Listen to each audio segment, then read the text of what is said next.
Hello guys, this is your friend and we are back with a new fanfic. Which is what if Naruto gets sent back in time and becomes a half-demon gets a harem, part 6. And if you enjoy this fanfic then please press the like button and subscribe to my channel for more fanfic like this. And now let's start the fanfic. Return to Konoha. The trip back to Konoha had been for the most part uneventful for the group. Sasuke had been suspiciously quiet and broody, but the latter was common so the others let it go, though Naruto did keep a discreet eye on the Uchiha. Kakashi and Zabuza spent most of their time with their noses buried in identical orange books of porn. Naruto had nearly face-planted on the ground when Haku told him of her sensei's collection kept in his storage scrolls. Apparently Kakashi wasn't the only perverted shinobi to read them frequently. Kyuubi didn't really mind the books. In her opinion they brought up some interesting ideas. Sakura and Haku spent most of their time talking to each other about all sorts of different topics, that is when they weren't glued to Naruto's side. Naruto on the other hand had discovered a few interesting things. One of which was that he no longer needed to use the demonic seals and jutsu to assume his nine-tailed Hanyu form or even his werfox form. Which oddly enough now pulled less chakra than it did before. His chakra levels had also grown, nearly doubling in size. Naruto found this most interesting since he already had insane amounts of chakra, both human and demon, but now he truly was bordering on limitless considering his control. He could also use his chains now in any form since they fused with his body. This would likely become very useful in the future. Even though he was now able to use his alternate forms, except his Reaper form, without hand seals, he realized that he was becoming far too dependent on his alternate form's powers. Granted, it was true that accessing his other forms only brought out his full potential, he still desired to test himself with limitations. That isn't to say he'd be stupid enough to tackle someone like Orochimaru without at least taking on his nine-tailed Hanyu form. His wings, while a bit strange without his Reaper form in effect, was a welcome addition to his arsenal. At any rate, he had vast taijutsu and kenjutsu skills that haven't even been tapped yet, skills he would use during the Chunin exams to better keep his more powerful abilities under wraps, for now. With the Chunin exams looming closer, though he was beginning to get a little on edge, it was at about this time that everything began going to shit in his previous timeline. He was glad that he took a little extra time on their trip back to Konoha to properly check himself over, the fewer surprises the better. He sighed as they passed through the gates. He was going to be quite busy for the next couple of days. He needed to see Hinata and Hanabi, then Tenten and then Ino. He planned on giving the Raijin to Ino since it would better augment her elemental affinity. However, he knew Tenten would freak if he didn't do something for her considering she's the Kenjutsu mistress. Special weapons like the Raijin or his blades didn't just grow on trees either, but he could make one for her. A few specialized seals, a bit of blood and some elemental chakra and 2 special jewels for chakra cores and he'd have the perfect weapon made for her. All in all, he was going to be busy. Alright, Sakura, Sasuke, you two can head on home. I'll see to it that your mission pay is sent to you as soon as Naruto and I give Hokage-sama the mission report. Kakashi said. Whatever. Sasuke monotoned and stalked off towards the old Uchiha district. See you later, Naruto-kun. Sakura said and pecked her fiancé on the cheek before heading off towards home to tell her mom of her mission. Well, let's go get this over with. I'd like to get Zabuza-san and Haku-chan back to the house before it gets too late. Naruto stated. Akira Sarutobi was only mildly surprised when Naruto walked in with Kakashi, Zabuza and Haku in tow. The elderly Hokage knew he had planned on saving them if at all possible. Naruto then showed him the Raijin before clipping it to his belt next to Griever and then placed the Anbu storage scroll in front of Sarutobi, whose sweat dropped at the kanji seal which simply said the goods. Though Zabuza and Kakashi thought Naruto's sense of humor was quite funny considering the scroll held the head of Aoi Rokusho. The very few council members in the room didn't share the humor. This is a most difficult situation. Taking in Haku-san is not a problem since she is technically not a ninja or with any other village. But with Zabuza-san the situation is a bit more difficult since he is a missing ninja. However, in light of the help he gave you in Wave and since Naruto has taken him on as a guardsman for his clan, I believe I can smooth things over with the council. Sarutobi said. Also an excellent job on your assassination mission concerning Rokusho. The price for his bounty will be added to your mission fee. Thanks. If the council gives you any more crap about Zabuza-san, just tell them that he is an honorary member of my clan, and if they don't like it they can take it up with me personally. Zabuza-san and Haku-chan have my complete trust and I will take personal responsibility for them. Also, if any of those old perverts on the council try to turn Haku-chan into a breeding factory because of her Kekkei Genkai, they will have to find new accommodations at the village loony bin once my Jagan is finished ripping their minds to shreds. I consider her a member of my clan and a person very precious to me, like the other girls. If she is harmed, hell will not hide them from my wraith. Naruto finished in a sinister demonic tone that sent chills down the spines of the council members present. Sarutobi hid a private smirk. He knew Naruto was playing things up to scare the piss out of the elders that were still against him and the bloodline fanatics that were amongst them. Being a Kazama aka Namikaze and the Nine-Tailed Lord, well, let's just say that no one really wanted to try their luck against him. He did after all utterly destroy Danzo and his root organization in one day, and he hadn't even been at full strength when he did it, nor was he seriously harmed in the process. Any normal human would have been dead within seconds trying to take on that many trained shinobi. Haku blushed prettily at Naruto's protectiveness and unconsciously snaked her arm around his and cuddled up to him a bit, completely forgetting where she was and who they were in front of. The Hokage, Zabuza and Kakashi just smiled at the show of affection. Naruto was a bit surprised by the sudden action and glanced at her. Haku just smiled up at him through a light pink blush.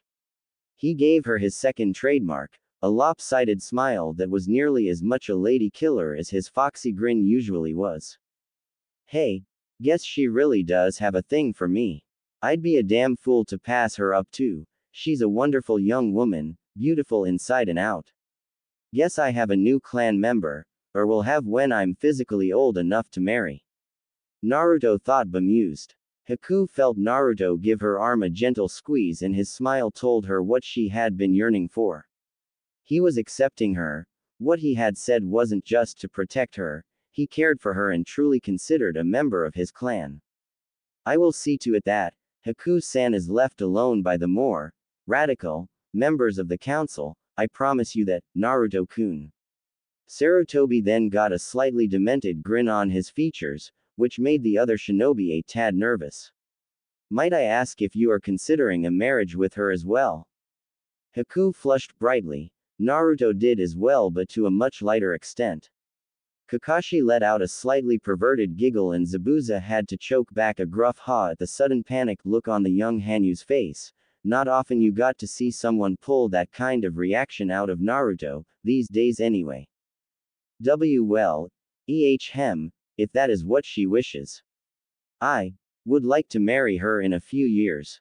Naruto admitted and then shot Sarutobi a rather dry look. Of course I would have liked to date her and let her get to know me better before springing that little tidbit of information on her, thanks for not an old man. He said dryly. Sarutobi snickered mentally at the young Hanyu's discomfort. Haku's face had a rather blissful look with big dreamy eyes as she cuddled up closer to Naruto. His proclamation had been a dream come true for her. A man who was stronger than her, that would protect her when she couldn't protect herself. A man who had not only been through one lifetime of utter hell, but saw it fitting to save her and her father figure the second time around and even offer them a safe haven and home where they would be welcome, warm, safe, fed and happy, no more running or dodging Hunter Nin. The few council members in the room looked like they bit into something that was a nasty mix of sour and bitter as they noticed that the demon brat obviously had the attentions and affections of the girl with the ice bloodline. They silently seethed. She would have made oh so wonderful breeding stock. especially for the Uchiha heir. Then again, he was sterile now, so that was out. They cursed silently. If it wasn't for Naruto's Omnigan, his genetic elemental affinities and his unique physiology, they would have had him executed at best, exiled at worst. Sadly, he killed the only one who could have taken him out. They could only hope Danzo-sama's soul was resting peacefully in hell. Danzo whimpered as tears streamed from his eyes. He was strapped to an evil device, unfortunately, in a bent-over position with his head forced up, his eyes forced open as he was forced to watch episode after episode of two ancient Earth kid shows called Barney and Teletubbies. Frankly, both shows made him think a lobotomy without painkillers followed by a quadruple root canal would be a slight twinge of relief. He didn't even want to get started on the yaoi anime. A shudder went down his spine. The accursed purple dinosaur thing was singing again. Honestly, it was no wonder the damn things were extinct. They killed themselves to get away from the annoying one. Danzo sobbed again. Would his torment never end? Karma has a way of biting certain deserving souls in the at just the right moment. A large crimson-skinned humanoid with cloven-hooved feet, gigantic muscles, huge wings and a set of wicked horns on his head came strolling up with a sadistic smile on his face as he lazily tossed a pineapple in his clawed hand. Ooh, Danzo-chan. Lucifer sings songs sadistically. It's 6 on the dot. Do you know what time it is? Danzo blanched. No. No. Please, not that. Not the pineapple. Have mercy. Mercy, I beg of you. He cried out. Lucifer put on a mock understanding face and patted the hysterical man on the head like one would a kicked puppy. I understand, my poor fellow. He trailed off as a truly evil grin crossed his features. So I'll be quick about it. He laughed as he reared back, his hand with the pineapple ready.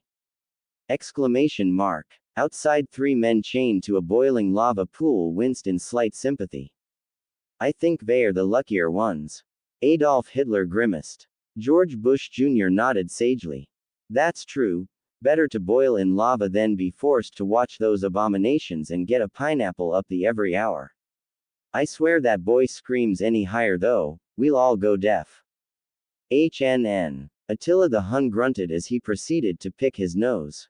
Apparently he'd found something good stuck up there or something.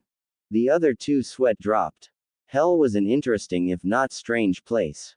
All things considered, you could even grow used to the heat and pain if you spent a long enough time there. A skeletal dragon flew overhead and let out a slight pH-hertz sound and dropped a flaming nugget on Attila's head. The Chinese barbarian sighed. Burning dragon poo stunk something horrible. Grumbling, the Chinese barbarian flicked the smoldering turd off his head and glared at the 2 bastards snickering at his misfortune. Back in Konoha. Damn demon brat, muttered one of the councilmen quietly to the person next to him. Leave it to that thing to rob us of a perfectly good breeder with a keke genke. I swear if Uchiha-sama hadn't become impotent we could have used the little slut to. Thud. The councilman's mutterings to his fellow council member were cut short as 3 things happened in rapid succession. The first had been a loud ripping nose, followed by the sound of a large chain and finally the spiked end of the chain embedding into the wall next to the pudgy mon's face. Looking at the source of this caused the council members in the room to suck in a fearful breath. The hated demon brat was standing with his hand outstretched, the chain coming out of a slit in the palm of his hand, his blue eyes glowing an electric blue color and a pair of golden feathered wings with crimson highlights stretched out slightly behind him. Barely restrained killing intent was bubbling off him and his face was set in an angered sneer. You would be wise to watch your words around me, little worm. Naruto snarled demonically. I couldn't give 2 shits in a what the hell you pathetic, pompous little self-serving bastards think of me, but the moment you insult Haku-chan you stepped over the line. You'd also do well to remember just who and what I am, mortal. I have no problems eliminating you and yours should I find out any of you are plotting against me. Konoha are my precious people, this is your one and only warning. Zabuza-san. Haku-chan. Let's go, the smell of shit in this place is unusually high today. G-san. I'll talk to you later. Naruto stated and walked out as he retracted the chain back into his body without so much as flinching as his wings reverted back into their tattoos. Amused, Zabuza followed Naruto with Haku hot on Naruto's heels and slightly flushed from him jumping to her defense. Zabuza waved a farewell to Kakashi and the secretly amused Hokage as he shut the door.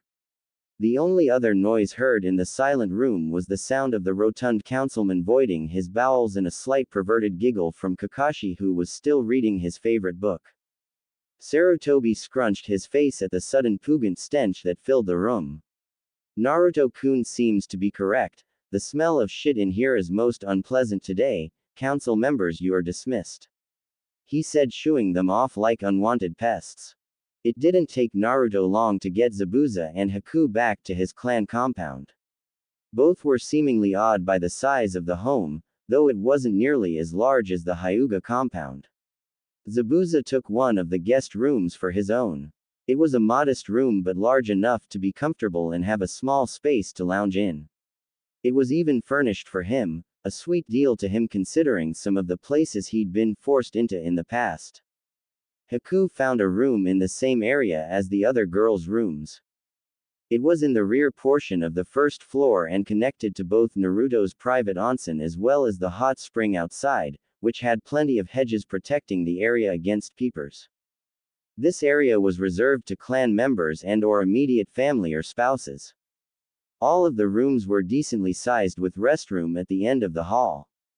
Each room was furnished with a comfortable 4-posted king-sized bed, several shelves for books and scrolls, a desk to work at, a small couch, 2 chairs and a tea table near the window which overlooked the gardens. The rooms even had doors that opened to the garden, which was filled with various flowers, herbs and even spices. From there you could take a small path leading off to the hot spring if you wanted to soak in an open-air bath. Needless to say, Haku loved her new home. Naruto went to his room and stored the Raijin away into a scroll and then placed it in his special hiding place, a blood storage seal hidden behind a picture of his parents. Only one with his blood could open it and the seal had a special trigger to it.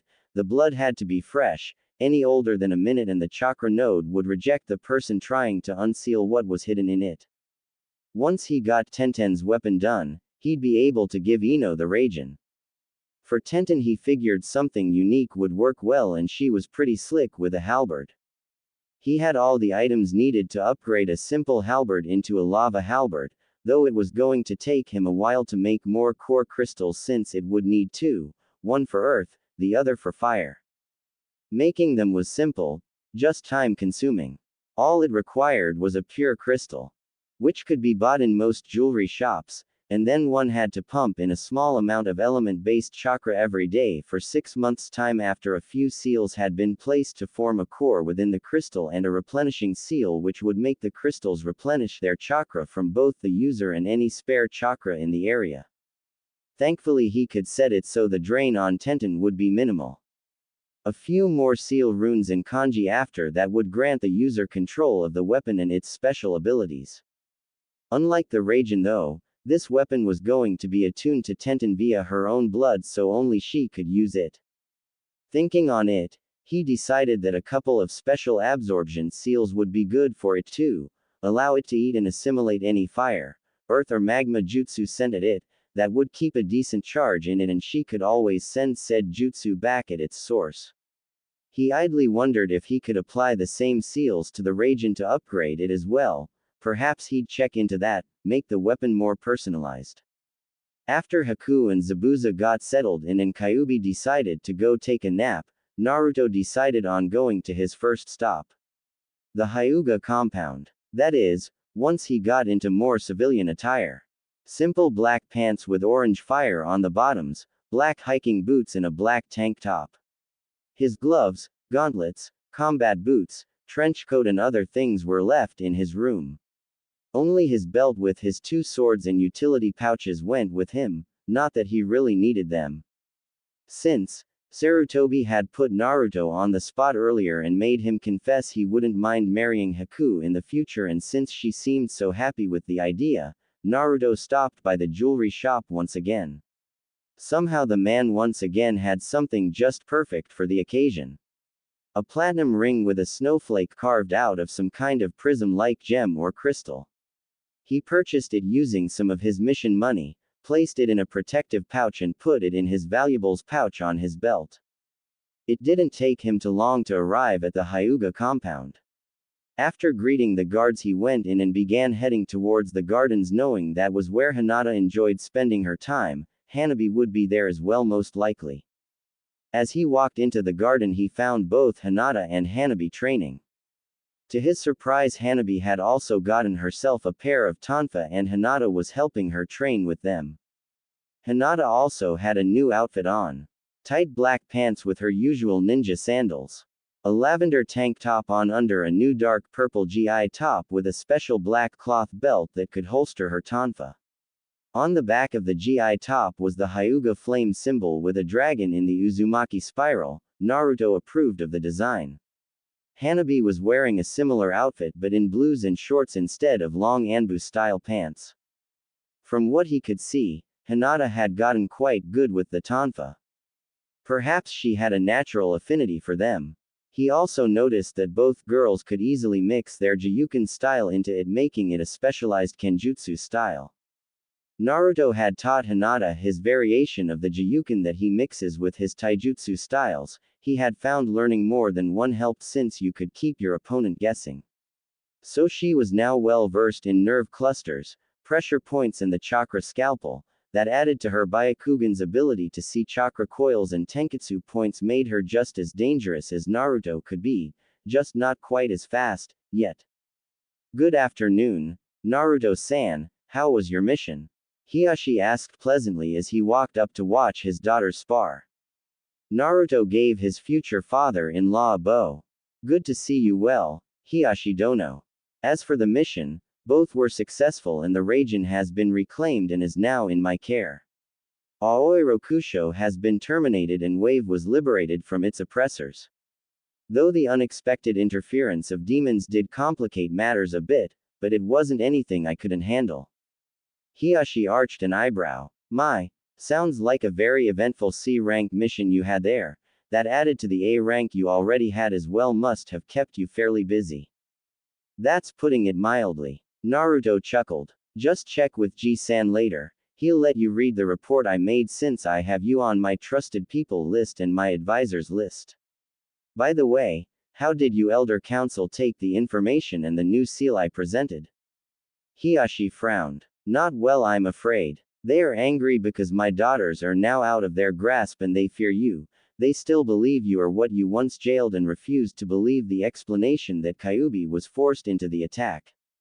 They tried to deny the new seal you made as well since it would destroy their control over the branch families. They were also quite angry when I named Neji my successor as clan head and told him the truth of what happened all those years ago with my brother. His caged bird seal was removed by me and your new bloodline protection seal was placed. He is much happier these days. The elders of the clan, however, are very upset with the situation and are pushing me to break off the engagement and betrothal or try to come to some other agreement. Being the head of the clan, they can't openly defy me though, and due to my actions I now have a great backing from the branch families, especially once I declared my intentions to merge the main and branch together. I fear that both you and I will have assassination attempts in the near future by the more stubborn of the main families. Hiyashi explained. Naruto looked the man in the eyes, a dead serious look on his features. Hiyashi Dono, Hokage Ji-san told you my secret, correct? Hiyashi gave a slight nod. Indeed he did. I am aware of the whole story but it changes nothing. Thank you. Naruto gave him a slight smile. But you can use this to your advantage. Hinata and Hanabi will one day become my wives. That makes them my family and by extension that makes you, Neji and other trustworthy Hyuga my family as well. I protect my family. Anyone who tries to hurt my family will face my wrath. I never want to see Hinata-chan or Hanabi-chan in tears because of foolish and outdated politics. So, you tell those stubborn, power-hungry old bastards that if anyone so much as touches my fiancés, you, Neji or anyone else you see fit to protect, they will have me to deal with, and should I find enough guilt or evil within their souls, I will send them to meet Shinigami-sama for their judgment, or I will give them a taste of my Jagan. Hiyashi mentally cringed at that thought. He was very well aware of what the Jagan was capable of. It made the Magankyo Sharingan look like a cheap imitation in comparison. Only the Hokage, Jiraiya, Tsunade and a few trusted ninja and clan leaders were proxy to Naruto's personal data, since most of them were asked by both Naruto and Sarutobi to act as advisors. It was Naruto's plan that when and if he should become Hokage himself, that he would take those trusted allied clans and a few other trusted people and build a new village council for the sole purpose of the betterment of both the ninja and civilian sides of the village. This council would be established on much cleaner politics and policies, and any corrupt members will be removed quickly. As such, these trusted people knew of Naruto's role as not only the Neo-Kyuubi but as Shinigami's avatar and all the power that goes with it. They also knew of Naruto's past life and mental age. This meant that Naruto was the unofficial second in command of Konoha, though it was never really voiced. Most silently agreed to it, since the boy, or rather man, had much more experience than even some of them could claim. That and only an utter fool would go against or try to piss off a man that could literally burn your soul to ash with just a mere glare. Granted, his Reaper powers weren't public or even clan knowledge, beyond those he trusts, but if a little fear tactics keeps his precious people safe, then to hell with it. He can afford to let out a few secrets to keep ignorant assholes in line. Very well. I hope this prevents future problems, and I thank you for your support. You are very much like your parents, may they rest well. I believe they would be very proud of how you've grown. Hiyashi said with a small smile. Naruto just gave him a small half smile. I like to think they'd be proud of me. Perhaps I will find out someday. Until then, I have precious people here to watch over and protect, to fight for. Naruto stated as the two sisters stopped sparring and noticed them. Naruto-kun. Both yelped happily and ran over to him. Hinata plowed into his chest, hugging him, while Hanabi hung off his waist and began playing with his tail. Naruto let out a light chuckle and gave both girls a warm hug. He smiled to himself. It was moments like this that made coming back in time worth it. This, he wouldn't trade for anything in the world. Hiyashi smiled at the scene and noticed his nephew standing a short distance away. Neji gave a slight smile and a nod towards Hiyashi, and the two left Naruto, Hinata and Hanabi alone to catch up with each other. Neji was fully aware that as was Naruto who had changed his fate, a feat he had once thought impossible, yet here he was now, heir to the clan and without the caged bird seal, but rather Naruto's more humane version. For that, Naruto would always have a dedicated and loyal ally in Neji Hyuga. After they left, Naruto bent down and gave Hinata a kiss and Hanabi a gentle peck on the forehead. Both flushed a bit but smiled nonetheless at the welcome affection. How are my two Heims doing today? He asked as they broke apart a bit and sat down on one of the garden benches, a sister cuddling up to either side of him. We are doing well, Naruto-kun. Hinata said softly. How was your mission? It was fine. We ran into a few snags here and there but nothing we couldn't handle. I even brought back two former Kiri ninja. Zabuza of the Seven Swordsmen of the Mist and his adopted daughter and student Haku. Zabuza is working for me and Ji-san now, and Haku-chan, well. Naruto trailed off. She got a crush on you, huh? Hanabi giggled. Just so long as you don't forget us, we don't mind. Naruto sighed. Thanks, and I would never forget or ignore either of you. You are both very precious to me. I think you'll both like Haku-chan. She is much like you, Hinata-chan, but has some of Hanabi-chan's fire in her. She's also got a Kekkei Genkei that gives her inhuman control over the ice element. Kind of like your wind and water affinities but a bit stronger. She said she'd help you train up your ice affinity too. She's living in my compound now, with Zabuza-san. You two should come over sometime to meet her. She sounds very nice, Naruto-kun. Hinata said with a small smile, hoping she and this new girl could become good friends. How does Sakura-san and Q-san like her?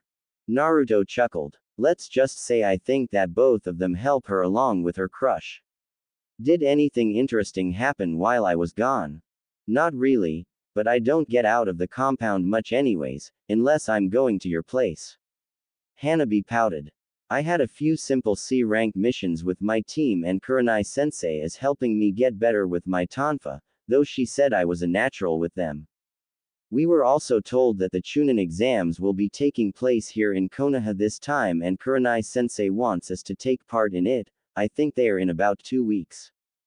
Apparently Neji Ni-san and his team will be too along with Ino-san's team. Hinata paused for a moment and then giggled. Kiba-kun got caught peeping at the hot springs by Kurenai-sensei and Anko-san when we were all soaking. Anko-san chased him all around the village until she caught him, stripped him and hung him by his feet in the park with a large dog biscuit stuffed in his mouth. Naruto slumped over slightly, shaking in barely restrained laughter at his friend's misfortune. That was even better than Ino's idea of Senbon needles to the being good motivational tools for Shikamaru. Hey, bet Kiba doesn't do anything perverted for a while. Naruto chuckled. I think we'll be in the exams too. Kakashi-sensei will enter us so we can test our skills. It should be an interesting challenge. He said with a mental smirk. A certain snake bastard wouldn't know what hit him if all went according to plan, though Naruto hoped they don't end up destroying half the countryside like they did last time. For a human, subhuman, Orochimaru was very powerful. Hinata and the other ladies are stronger this time than they were in my original timeline, so things should go much smoother for them. Having Haku and Zabuza here will help matters too. Along with Ero Sennin and Ba-chan we should be pretty set. Still, the hubby Tem is bound to know a few things. The last time I fought him it took almost 6 taels worth of power to put the slippery pedophile down for good. I'll have to be careful this time around. I wonder if he'll still be targeting the Tem or will it be me this time?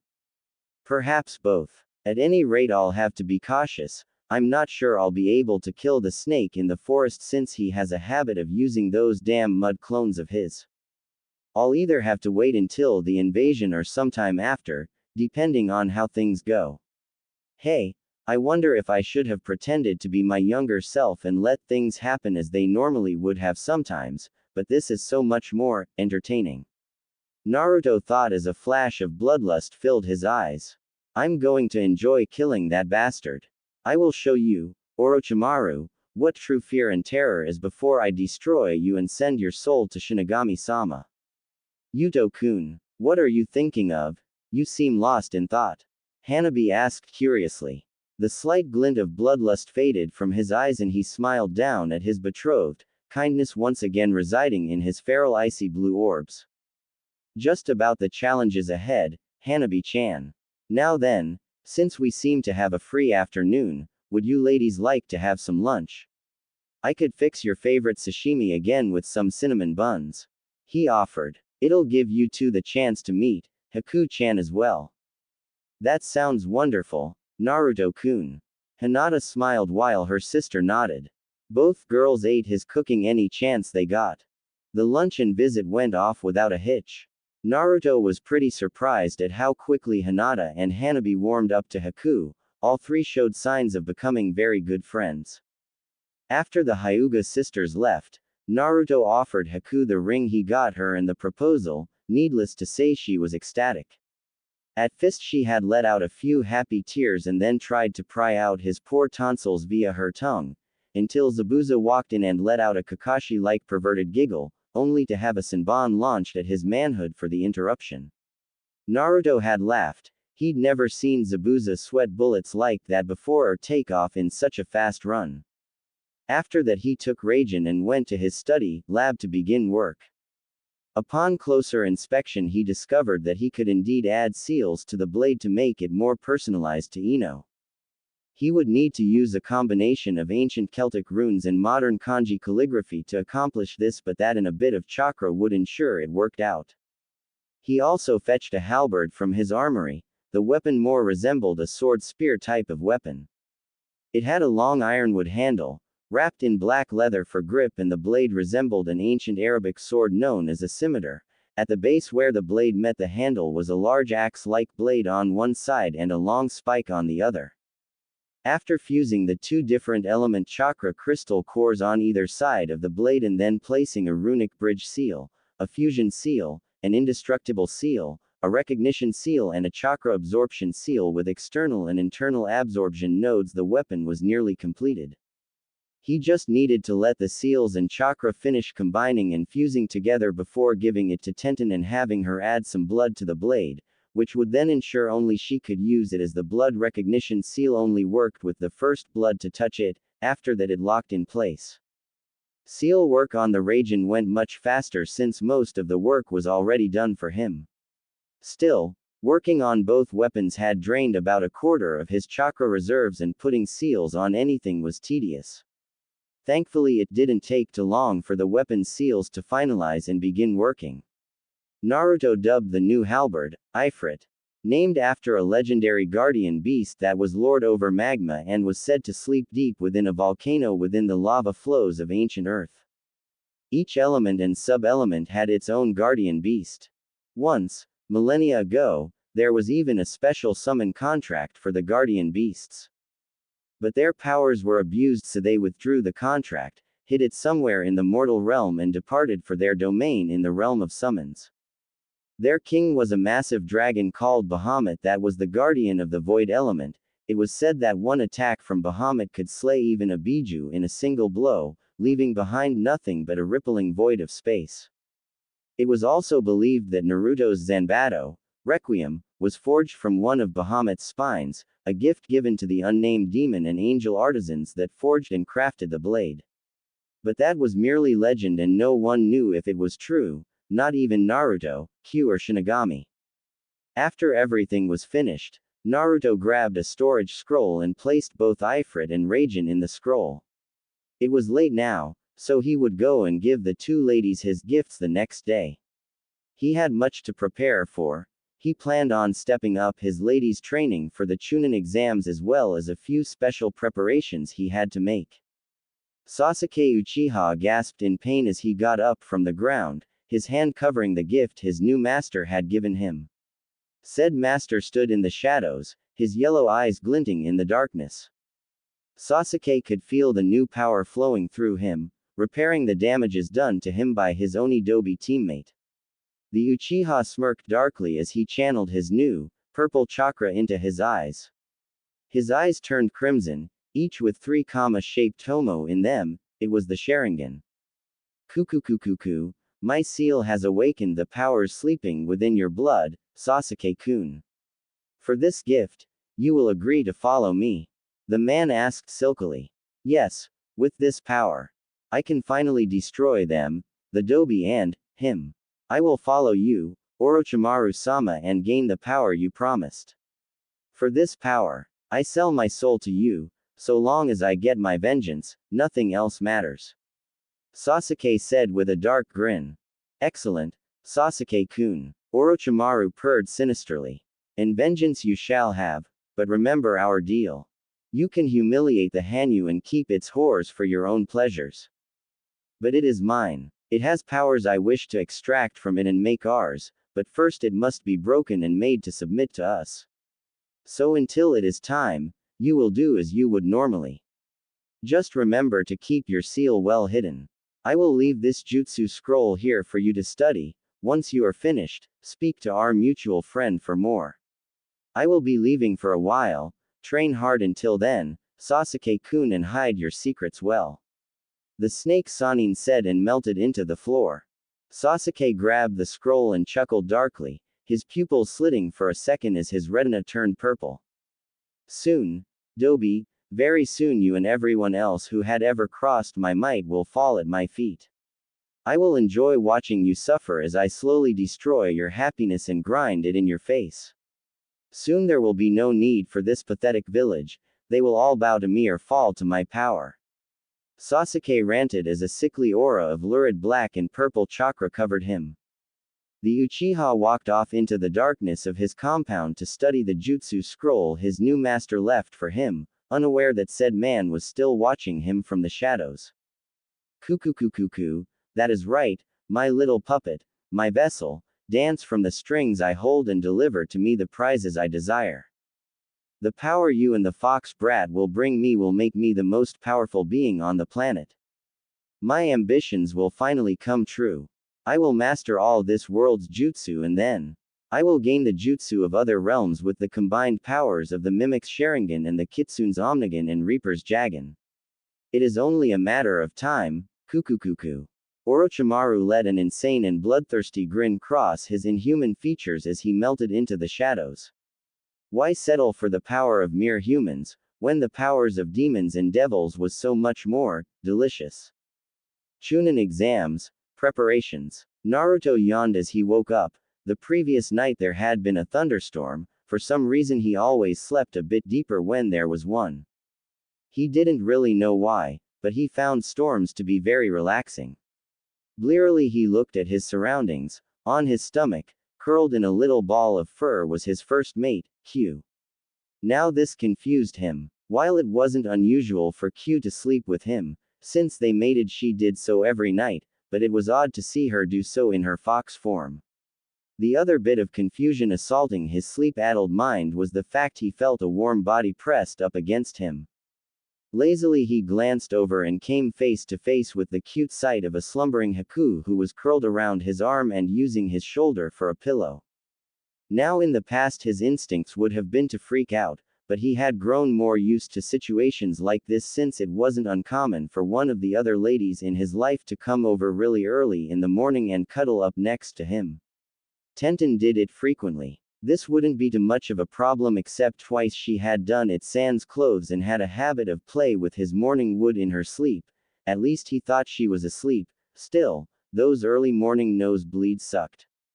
As he began to wake up his memories came back to him. Haku had a bit of a fear of thunderstorms. He remembered when she came into his room last night shivering slightly and pleadingly asked him if she could stay with him. Apparently such storms brought up bad memories and nightmares from her childhood. Naruto didn't have the heart to turn her away nor would he have any of the others so he let her sleep next to him. He had to chuckle slightly. She turned out to be as much a cuddle bug as Tenten, Hugh, Hinata and Hanabi were, though Sakura and Ino also seemed enjoy the pastime as well. Leaning back into his pillows he decided to just lay there and enjoy the moment. It had been a week since they had returned to Konoha. Zabuza and Haku didn't take long to fit in quite well with the rest of the village ninja. Zabuza had a couple of good friends in Kakashi and Asuma and the three often drank together and swapped old mission stories. He was still a cynical bastard and more than a little sadistic in training.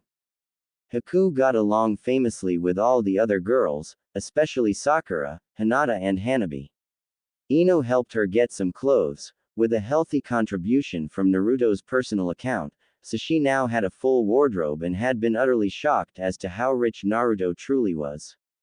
Tenten had found a rival in Haku for marksmanship and both seemed to enjoy it. Tenten had been overwhelmed with the halberd, Ifrit. First she stared at Naruto teary-eyed and then proceeded to try and extract his tonsils with her tongue. Ino's reaction to getting the Raijin was very similar and both girls were seen the next day proudly wearing their engagement rings on chains around their necks. Naruto had planned on waiting a bit longer but decided to hell with it, especially when some of the other young ninja were trying to get the girls' attention, which made Naruto feel a bit possessive, much to the secret thrill of the girls. To help Tenten and Ino with their weapons he had given them a couple of jutsu scrolls he had made up and sent shadow clones to them every day to help them train for the Chunin exams. As soon as he was able to make some more element chakra cores he'd have to think about making Haku a weapon. The problem with that was that she didn't seem to really use much aside from Senbon and she was perfect for ranged fighting. So what kind of weapon should he make, aside from giving it an ice element? His first thought was some kind of nunchaku but that didn't seem her style and the things were hard as hell to master. The best idea he could come up with was a bolo whip with 3 small morning stars on the tip that could channel wind, water and or ice if need be. One thing he was certain of, if he did create the weapon he'd name it Shiva. Preparations for the Chunin exams had been going smoothly. Though several things had been bothering Naruto. The first was the fact Emotem had gotten much more secretive and reclusive over the past week. That sent alarm bells off in Naruto's head. He wasn't stupid and he was pretty sure the little bastard was planning something. For now though, he'd let the little prick think he was fooling everyone, and when he thinks it's safe to make his move, Naruto would make his. Depending on what the Uchiha pulled though would foretell his health status afterwards.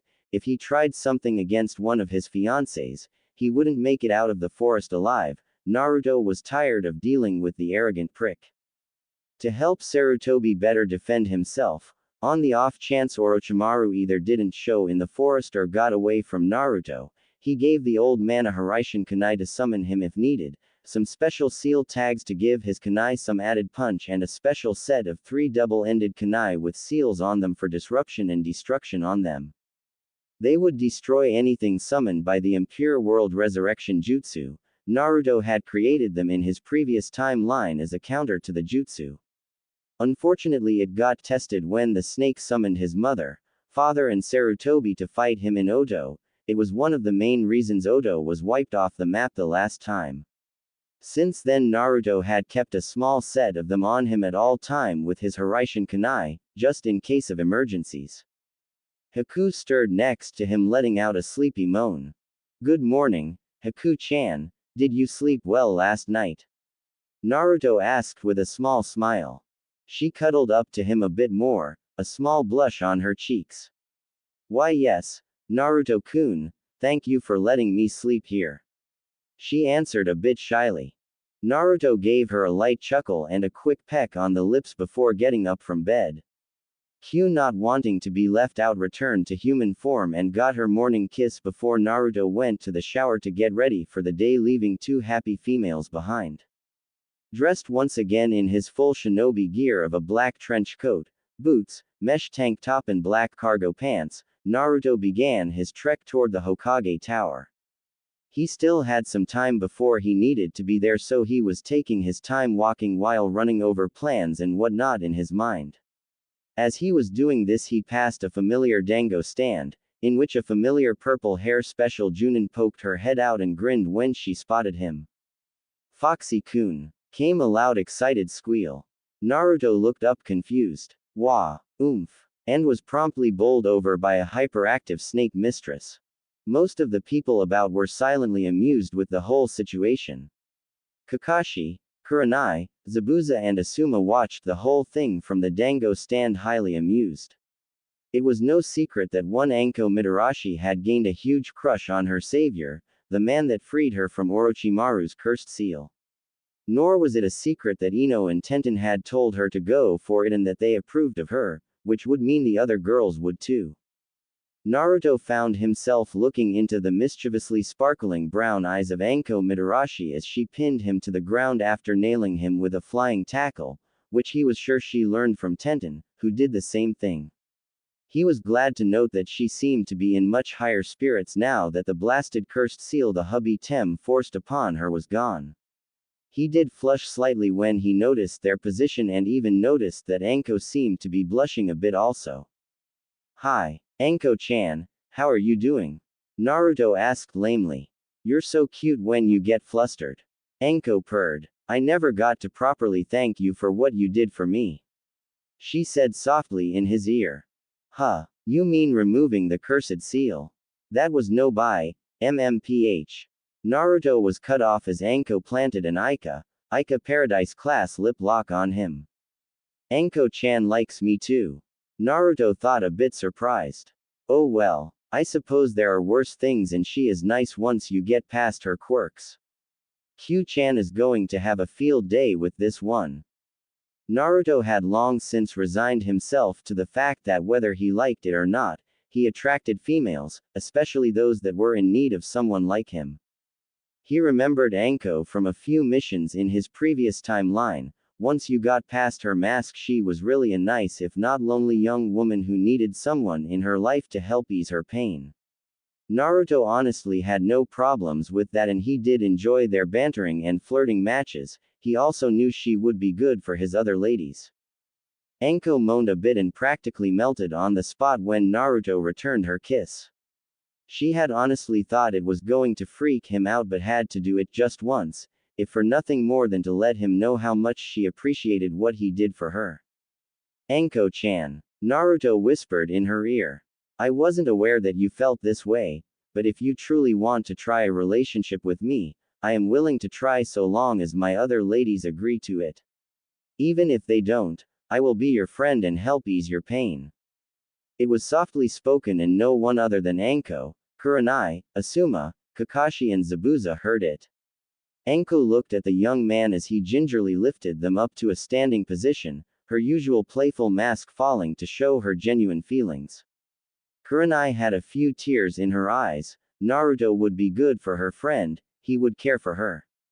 He was after all the only man she knew who could have multiple women in his life and still be a complete gentleman. Do you really mean that?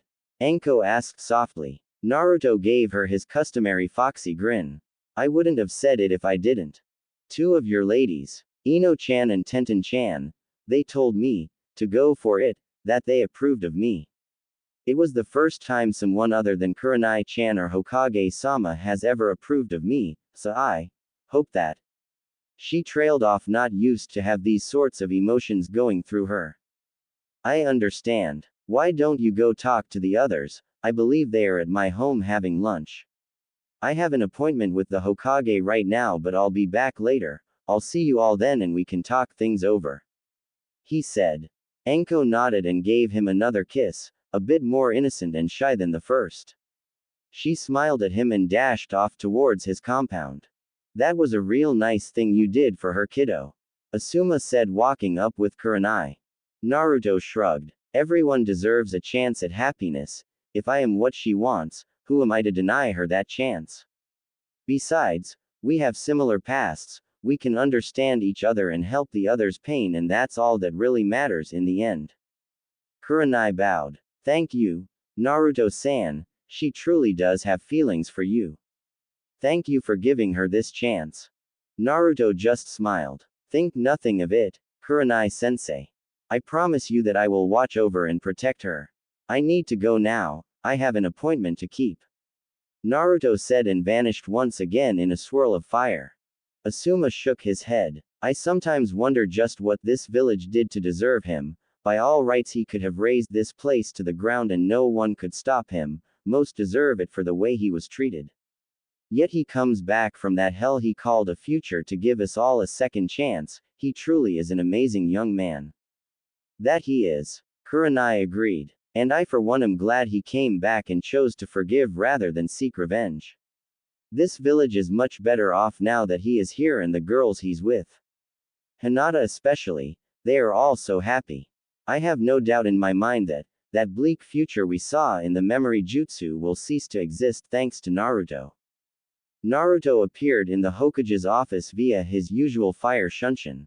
Sarutobi was reading his favorite book while his clones went about signing and stamping documents. Naruto shook his head, bemused that almost all of the males he knew were perverts. Seriously, the books wouldn't be so bad if they weren't overflowing with mindless smut.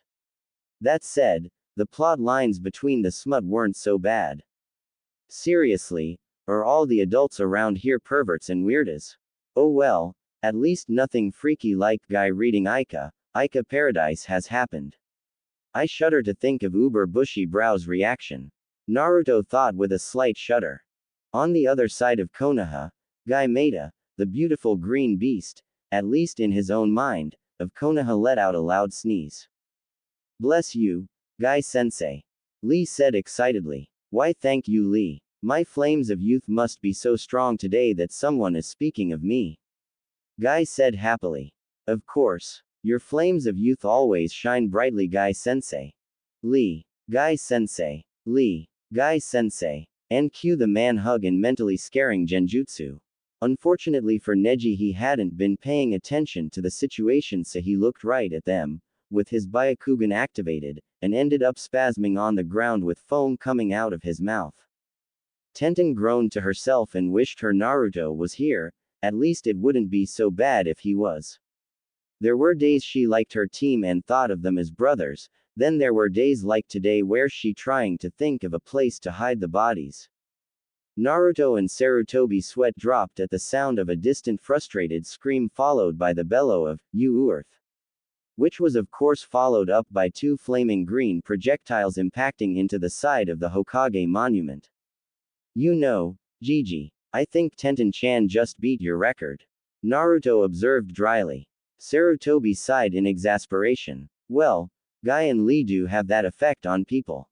Though from the looks of it she used that weapon you made for her, a bit overkill perhaps." The old man's sweat dropped again as both Guy and Lee peeled themselves out of the mountain and started yelling about burning flames of youth. Neither seemed to be harmed in the slightest. "I think it's time the doctors upped their doses, the meds aren't working anymore," Naruto said still in a dry tone before taking a sip of tea. The old man wanted to weep. Why him? Why did his village have to be so damn weird? He just wanted one normal person. Was that too much to ask? Naruto caught on to the old man's thoughts. "You know, Gramps, you can wish in one hand and shit in the other and see which one gets filled first." Sarutobi hung his head, tears comically streaming down his face. "You really know how to crush an old man's hopes." This coming from an ancient pervert that was sensei to a super pervert, a chronic drunkard and gambler with age denial problems and a screw-loosed pedophile with an unhealthy obsession for young men and bloodlines. Naruto grumbled to himself. "Speaking of which, have you gotten any word from Tsunade and Jiraiya yet?" Naruto asked. Sarutobi regained his composure. "Yes, they will be here sometime within the month between the preliminaries and finals." Apparently Jiraiya had already planned on being in town during that time, but Tsunade was less than pleased. Naruto's eyebrow twitched. "Tell that old bat if she doesn't show up then being displeased with the situation will be the last of her troubles. She's a friggin' adult, she needs to act like one and stop running from her damn problems." Sarutobi cringed. No way in hell was he telling her that. She'd break every bone in his body, temperamental that she was. Still he couldn't fault Naruto's logic. Both his students had a tendency to not act their ages while the others won. Well, he was just screwed in the head. Be sure to pass along your message," Sarutobi said. "Forget it." Naruto sighed. "I'm trying to keep you alive, not kill you sooner. At least things are going as well as expected." Sarutobi nodded and watched as Naruto felt out with his senses. Naruto didn't detect any hidden devices or ninja near, but to be safe he went through several odd hand seals and a silent jutsu placing a barrier of total privacy. "Now to make a more official report," Naruto muttered. "I have some concerns with the Uchiha. He's been acting far more secretive and reclusive than before and he has been avoiding me to the best of his abilities. I haven't actually tried to tail him yet, but I know something is off. You can't fool a fox. I'm just warning you, if it comes to it, I will eliminate him in the forest of death." Sarutobi sighed. "Are you certain there is no other way? Perhaps he's just intimidated by you." "Ji-san, one of the things I always liked about you was your willingness to forgive and see the good in everyone. I have tried to model myself after that aspect. But I will not allow any dangers to this village to live. I won't repeat your mistake with Orochimaru, no offense. If the Uchiha so much as breathes in a way that makes him seem more suspicious than usual, he dead, I cannot show mercy to those who cannot be redeemed." Naruto said. "I wish you weren't so adamant about it, but seeing as what you previously went through I cannot fault you either and I do to this day regret not killing Orochimaru when I had the chance." "So my boy, what is your plan?" the elderly Hokage asked. "Same as before, I will deal with threats in the forest. The ladies have all been warned what to watch out for and Q-chan will be acting as your personal guard. I haven't told them that I think I'll be the target this time, I'd rather not worry them over something I can handle myself. To be honest it's anyone's game at this point, especially if the hubby Tem doesn't show but I'm pretty sure he will. A bit simplistic but given the amount of risk it would present to make a large-scale or more obvious plan I can agree.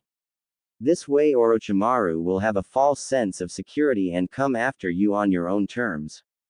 Sarutobi mused. Naruto nodded. "Yeah, I want the pedophile to try his luck so I can terminate him." Naruto glanced out the window and looked at the sun. He estimated it was about noon and he had something else to do. I'd hate to cut this short, Ji-san, but I got some business to take care of. Naruto said, getting up. Sarutobi arched an eyebrow. Oh, your lady's got you on a tight leash already. He grinned, causing Naruto to face fault painfully into the floor. Naruto got back up. No. Aro Gigi. Damn, you, Kakashi-sensei and Zabuza are all the same. If you must know, I need to go speak to or rather look in on one of my subordinates. A subordinate? Who? I wasn't aware you had people working for you. Sarutobi asked.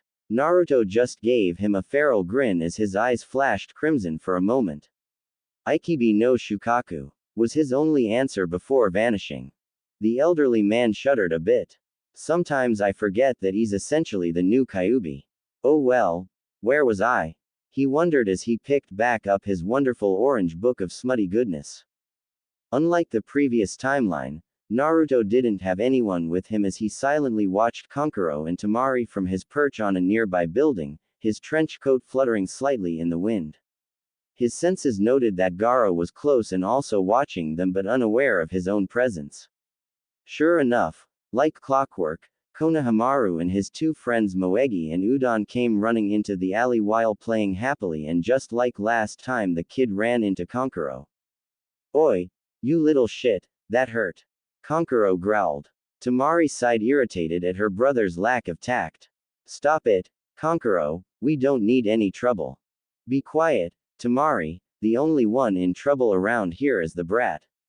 Kankuro sneered as he hoisted Konohamaru up by his scarf. Moegi and Udon cowered in fear behind him. Let go of me or you'll be sorry. My Ni-chan will beat the shit out of you. Konohamaru said, referring to Naruto, whom had befriended the boy like he did the first time. I'd like to see him try it, shrimp. Kankuro growled and prepared to bop the kid a good one. Or he would have, had the cold metal blade of a sword not suddenly become pressed to his neck. Would you now? Naruto said from behind him. I'd suggest you let the Hokage's grandson go unless you want to up our treaty. He leaked out a bit of killing intent, just enough to let Kankuro know he was screwed if he tried something. Besides, I think your friend over there is displeased. He added. Kankuro dropped Konohamaru out of fear as his sister seemed more interesting in studying the new guy behind him, if her slight blush was any indication. That was until he mentioned Gaara and they felt their little brother's killing intent. Konohamaru, Moegi and Udon wisely scurried off before all hell broke loose. That's more like it. No need for undue unpleasantness. Naruto purred sinisterly as he sheathed Beowulf and stepped out in front of them. Gaara appeared on the tree branch next to them, hanging upside down. He looked as sleep-deprived as Naruto remembered, and the barely held sanity was still gleaming in his bloodthirsty eyes. Kankuro, you disgrace our village. Gaara monotoned. Be but that kid he. Silence, or I'll kill you. Gaara snapped, leaking out his killing intent. Temari idly noticed the blonde stranger wasn't affected in the slightest, in fact he looked unimpressed. While she had to admit he was one hell of a looker, surely he wouldn't be so foolish as to go against Gaara, he'd die. Gaara vanished in a swirl of sand and reappeared next to them. He studied Naruto for a moment, wondering why his mother was showing fear of this young man. He could feel the fear from his prisoner and that alone made him wary. Sabaku no Gaara, at your service, might I know your name? He asked. Naruto Uzumaki, it's a pleasure I'm sure. Naruto greeted back. Indeed. I look forward to facing you in the exams. Gaara said, leaking more killing intent. As do I, Naruto said, brushing off the killing intent. Gaara narrowed his eyes. Who are you really, Uzumaki? Why does mother fear you? The wind caught Naruto's coat again, causing his tail to become visible. Naruto flashed a feral predatory grin, showing his fangs, and let his eyes flash crimson for a moment before turning and walking away. He stopped after a few steps and turned his head back slightly.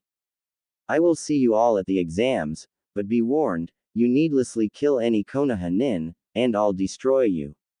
Naruto snarled the last part, blasting his own killing intent and demonic bloodlust before vanishing in a swirl of fire. Gaara shuddered. That bloodlust, it made his own feel like a trickle in comparison. His mother had gone dead silent, but he could feel the fear and delusional insanity coming from Shukaku. Kankuro was about ready to throw up. Just what the hell was that guy? Tamari couldn't decide whether to be scared or turned on, and like any other female who's seen it, wanted to touch that tail, not that she'd admit it out loud. Naruto then went to Ichiraku's for a quick lunch. He hadn't wanted to use those scare tactics, but he knew the only way Gaara would change was for it to happen like last time. Shukaku had too much control of him right now, and to fight in the middle of the village would have been stupid at best. Still, he'd have to do something about him before the finals. Thanking Ayame and Tuki for the ramen, he paid for his meal and began wandering the village, ignoring the lessened amounts of hated stares being thrown at him. It was better now than it used to be, but you'd think the morons would get the point. Ah well. He let himself be semi-lost to his inner musings. Then there was the situation with the Tem. He'd have to tread carefully until the second exam, then he'd be able to eliminate the prick with no witnesses along with the pedophile. Still, many things had changed this time around, so there was no guarantee that the exams will follow the previous timeline. That didn't really matter much to him though. A challenge is good, it was no fun knowing everything that was going to happen and when it would happen. Deciding to see if Zabuza was around, he walked into the Chunin Anbu training grounds. He didn't see or sense the browless Zanbato wielder, but he did catch a rather sickly sounding cough. He frowned in thought. Where have I heard that before? Oh yeah. Gekio-san, the proctor for the preliminary tournament. Perhaps I can keep him alive this time. Yugao-san was deeply upset with his death last time and nearly died in the invasion because of it. Besides, I can't turn my back on a fellow Kenjutsu master. He thought. As he neared the coughing, he saw not just Hayate but Yugao aka Neko Anbu sitting next to him, patting him on the back as he coughed. Naruto frowned as Hayate hacked up a clot of blood. Excuse me, Neko-san, might I be of some help? Naruto asked, walking up.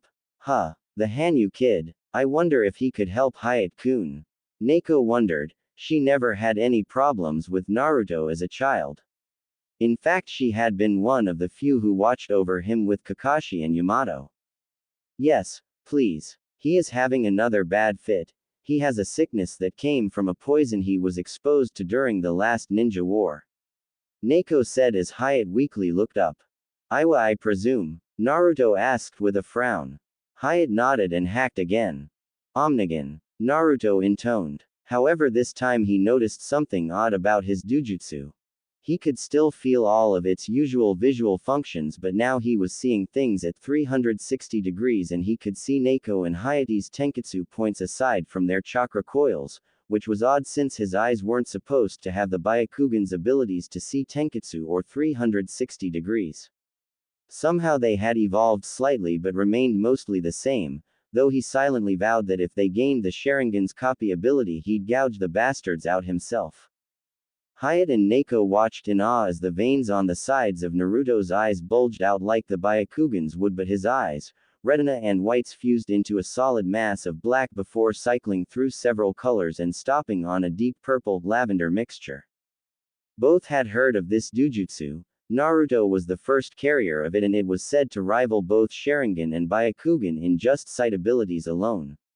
The fact that it could shatter any genjutsu, even Magankyo Sharingan-based ones, was surprising since the legendary Tsukiyomi was said to be unbeatable.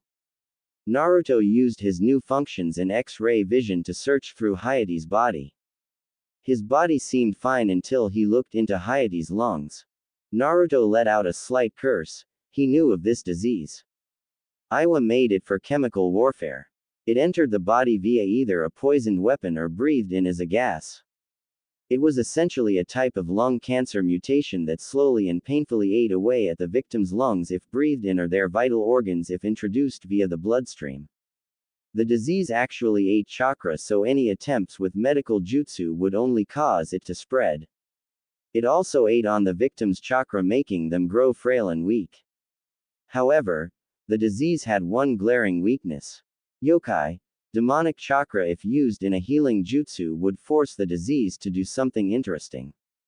It would reverse its effects and regenerate the victim. Naruto had discovered this when the Tsuchikage in the previous timeline had stabbed him with a poisoned blade in hopes of weakening him enough to steal his Omnigan. Instead, his yokai caused the disease to mutate and boost his already accelerated healing factor. For a normal human like Hayate, it would likely give him a new Kekkei Genkei that would make him immune to disease, sickness, poison and venom and add a slightly accelerated healing ability, nowhere near his own, but for Hayate it would help greatly in his recovery. Well, Iwa created a nasty little cancer-like virus, didn't they? It's completely immune to chakra treatments and medical jutsu, and I doubt an herbal remedy can be found. Hayate and Neko looked disappointed. However, this particular little nasty has one interesting weakness. What is it? Neko asked hopefully. Naruto grinned. The idiots that created it didn't take yokai or demonic chakra into account. I can convert my yokai into a demonic medical chakra, which is part of the reason I heal so fast myself, aside from demonic healing factors. I can't get rid of the virus, but I can mutate it into something beneficial. When my yokai gets absorbed into it, it will force the disease to mutate and reverse its original purpose. Instead of harming you, it will begin to heal you and reverse the damages done on a cellular level. In essence, it will become a new bloodline that will give you immunity to disease, sickness, poison and venoms with a slightly accelerated healing, not near my level but beyond what a normal human would have. So, Hayate-san, would you like to be rid of your problem and gain your own Kekkei Genkei? What's the price? Hayate asked nervously. Naruto just smiled. How about a good spar once you get back in top form? Sound good enough to you? Hayate just nodded, too shocked to say a word. The so-called demon brat was granting him a second chance at life with full health and a modest bloodline limit of his own. Silently the man swore that the next person that called him a demon brat, he'd introduce them to his dance of the crescent moon. Hyuga was just as speechless, but not to surprise given what he had done for Anko a while back. No one had been able to remove that damnable curse seal, yet he did it and asked for nothing in return. Naruto began going through a length of hand seals. Just sit back and relax. This will burn a little, more like feeling a hot towel on your chest, and it will take about a week for your condition to fully reverse, but the cough and weak feeling you have will be gone as soon as I'm done. Naruto said as a soft ruby glow surrounded his hands. Naruto placed a hand on Hayate's forehead and then on the center of his chest. Hyuga watched as her fiancé was bathed in a ruby-red glow that radiated a comforting warmth. So warm. Hayate gasped in shock. Naruto remained silent as he watched the disease with his Omnigan. As predicted, it began to mutate and alter. What he didn't count on though was that it would fuse into Hayate so quickly or for the damage to already start healing, but he figured his yokai was speeding things up a bit since it had regenerative abilities that surpassed Tsunade's mystical palm jutsu. A few moments later, Hayate's lungs were restored to full health with no sign of ever being damaged, and the former disease was now infused to Hayate's body. Within a week he'd be in top form. Hayate was speechless. He could feel the damage being reversed. His weakness seemed to melt away as his chakra levels returned to what they were before the sickness began draining them. For the first time in many years he felt strong again. He felt good, healthy. Naruto pulled his hands back and the ruby glow faded as his Omnigan deactivated. That should do it. Oomph. Naruto huffed out as Hyuga tackled him. Thank you. Thank you, Naruto Dono. You have saved two of my most precious people. I can never thank you enough. Hyuga cried happily. Hayate just shook his head with a light chuckle, reveling in how good he felt. It was no problem. Hayate-san is a fellow shinobi and we look out for our own. And Anko-chan should never have had to suffer from that damnable seal the pedophile put on her. Naruto chuckled. Besides, it goes against my nindo to ignore a person in need. Hyuga lifted her mask and pecked Naruto on the cheek, making him flush slightly, and Hayate chuckle at how easily embarrassed the young Hanyu was. He then noticed Naruto's swords. Naruto dono. He began. Please, just call me Naruto. No need for formalities, but if you insist, san is fine. Naruto said as Hyuga walked back over to Hayate and cuddled up next to him. Right, Naruto-san, I see that you are a swordsman. Hayate motioned to his swords. Naruto nodded. Yeah, I specialize in dual katana, zanbato and scythe fighting styles. My style is called Mystical Dragon Style. It uses a combination of kendo, sword dances and samurai sword styles, call it a clan style. It works pretty well in tandem with my Oni Ryu Ken Taijutsu style. I have heard you, yourself are a master of the dance of the crescent moon Kenjutsu style. Hayate nods. Yes, my style uses clone illusions to confuse a foe by attacking from all directions. I have incorporated shadow clones to take it a step further, it is quite useful. Naruto chuckled. Got to love the versatility of the shadow clone. Still, I wouldn't mind learning a few of your sword dances, in return might I ask you element affinity? Fire with a modest secondary of water. Hayate stated confused. Interesting, I'm not sure he could do it without a high level in both affinities, but combining fire and water would make fusion jutsu for steam. I'll have to try that out. Still, I can offer him a few special attacks in exchange for learning a bit of Crescent Moon. Naruto mused. I have a few kenjutsu attacks I can teach you in exchange of lessons in Crescent Moon style, after the upcoming exams of course. Naruto offered. That got Hayate's interest. Special attacks? He asked. Yeah, your Nodashi can channel chakra, right? Yes. Well, I developed kenjutsu attacks that use element affinity chakra for ranged and close combat attacks. Naruto drew Griever and channeled fire chakra into it as he turned towards a training dummy. Blaze Cutter. He barked and struck. Both Chunin and Anbu gawked as the training dummy was not only severed in two but burnt to ash within seconds from a crescent blade of fire. Naruto turned and sheathed his blade. I also have a water-based attack called Aqua Lance. I can teach you how to channel your elements into your sword and keep them there with little to no chakra drain as well to enhance your weapon's combat capabilities. I'm sure you can imagine what a flame cutter combined with a shadow clone crescent moon strike. Naruto stated. Dance of the Blazing Moon. Hayate muttered as his mind went through the possibilities. Such an attack added to his arsenal would make him one of the best kenjutsu masters in Fire Country. I would be honored to teach you about the Crescent Moon style in thanks for helping me. Nice name, it definitely fits. I'll give you a hint if you want to try to experiment a bit. Naruto said, and both ninja gave him their total and complete attention. Almost all Chunin level ninja have mastered or become adept in their chakra element and its manipulations. It's one of the requirements to become a Chunin to at least be adept in their affinity. So when I learned my element, I experimented using an advanced form of chakra control with my swords. Originally I created a move I called cross slash by channeling chakra into my blades, molding it to mimic the blades and pushing it out as I struck, making a X-shaped blade of chakra. To add an element, just add another layer of chakra with your affinity in it to cover your blade with fire, lightning, etc. Then to use a ranged version, just push the second molded layer out from your blade as you are striking, simple as that. Oh, it works with kunai and shuriken too if you want to add a bit more bite to their attacks without wasting a large amount of chakra on a jutsu. Naruto explained. I'll catch up to you after the exams to learn a bit of your Crescent Moon style. Good luck with your experiments until then. He added and walked off, leaving a stunned duo. Shit. Why didn't I think of something like that? Hyuga nearly yelled. Similar things were done when explosive tags were attached to kunai.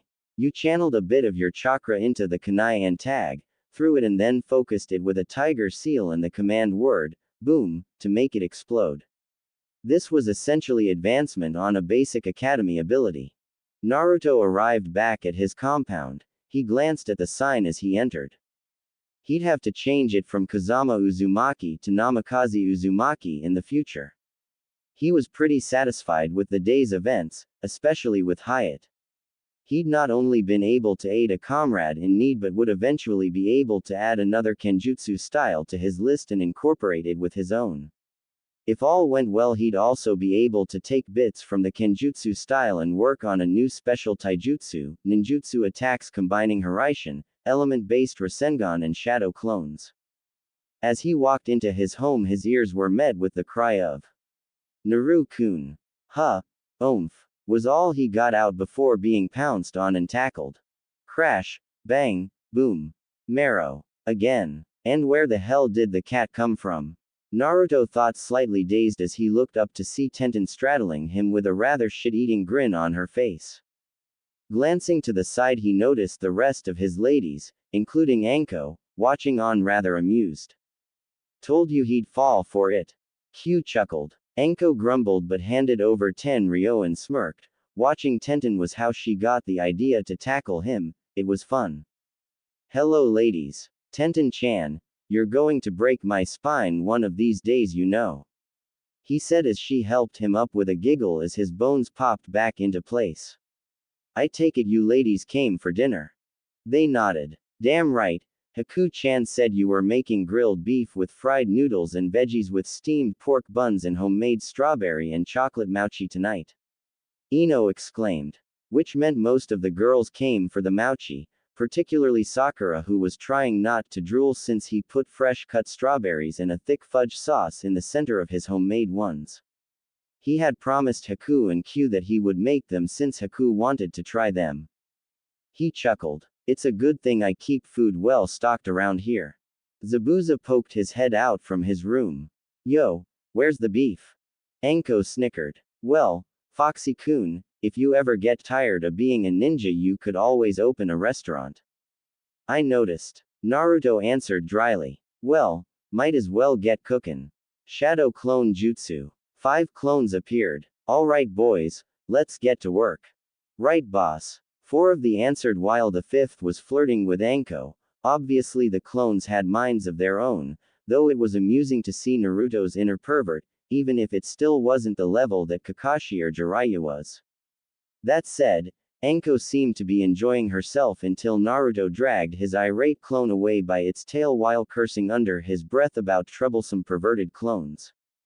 In the end, the clone was dispelled when it snuck back out of the kitchen and back over to Anko, trying to sneak up behind her to cop a feel. It got its feel and it took Anko several seconds to realize her were being groped by the perverted clone and not Naruto. Slightly disappointed yet amused, she swatted the clone upside the head, much to the other girl's amusement and his cursed as it vanished. 2 seconds later, the sound of Naruto doing a face plant in the kitchen was heard, along with a string of colorful curses that caused even Q to flush slightly. All in all, it was just your typical night in the home of one Naruto Uzumaki. Chunin exams, the path to change. Seal arts, gravity x 200. Naruto said as he placed a seal field around him that produced 200 times normal gravity. It was a localized fuinjutsu that his father had worked on before his death to offer a full-body workout rather than just arms and legs. Though even with his power, moving in such a pressurized environment was difficult to say the least. For him, it acted like a limiter for his inhuman physical strength and demonic speed. Naruto had spent his first week and part of the second making damn well sure his ladies were more than prepared to enter the Chunin exams. Sakura had finished her little pet project of thousands of cherry blossom petals infused with her chakra. Naruto found he could barely drill through a barrier of them with a Rasengan unless he added yokai to it. Each petal was like a mini razor-sharp blade and damn near indestructible. She kept them in a small sewn-in pouch on the back of her red jacket vest. Naruto himself had modified them so that the pouch acted like a storage scroll, meaning her pouch was a small sub-space pocket. All she needed to do was add a bit of her chakra to it by simply flaring it, and the pouch would open and she would have thousands of pink, white and red petal-shaped blades at her command. What really creeped Naruto out though, was it kind of made her into a female Gaara in the sense that the petals would act on their own and keep her protected when out. she could make a petal clone, and the really shocking thing was her version of Gaara's sand coffin and dessert funeral. Hers was called Petal Pillar and Blossom Blizzard, girly names, but the effects spoke for themselves. Where Gaara's dessert funeral crushed, Sakura's Blossom Blizzard literally turned her opponent into ground meat. The only problem was it was draining on her chakra and took all of her inhuman control to use. Hinata had created a new Jiyuken attack, 8 trigrams, Gatling Thrust. It used a combination of her tonfa and chakra blades emitted from them in varying levels. She could either use it to shut off all tenketsu with low-powered chakra spikes, rip internal organs, pressure points, nerve clusters with a medium-powered chakra blade, or the worst was the high-powered one with ice called 8 trigrams, Icy Gatling Burst. This not only caused major damage but slowly froze the opponent, and if she chose to, at the end of the combo she could shatter her enemy into so many little pieces of frozen flesh. Idly, Naruto wondered if Q-chan's and his own sadistic side hadn't been wearing off on his ladies. Ino and Tenten had gotten more proficient with their weapons. Tenten could use a fair number of fire, earth and magma-based jutsu with Ifrit, including 2 of his own creations, Pyro Pillar and Magma Spiker. Ino had gotten a good handle on Kenjutsu, as he had left her with some of the basic kata for his style, and she'd even created her own attack called Blitz Burn, which used burning Senbon to impale the target and then add a bit of electroshock therapy via a lightning bolt from Raijin into the burning metal needles.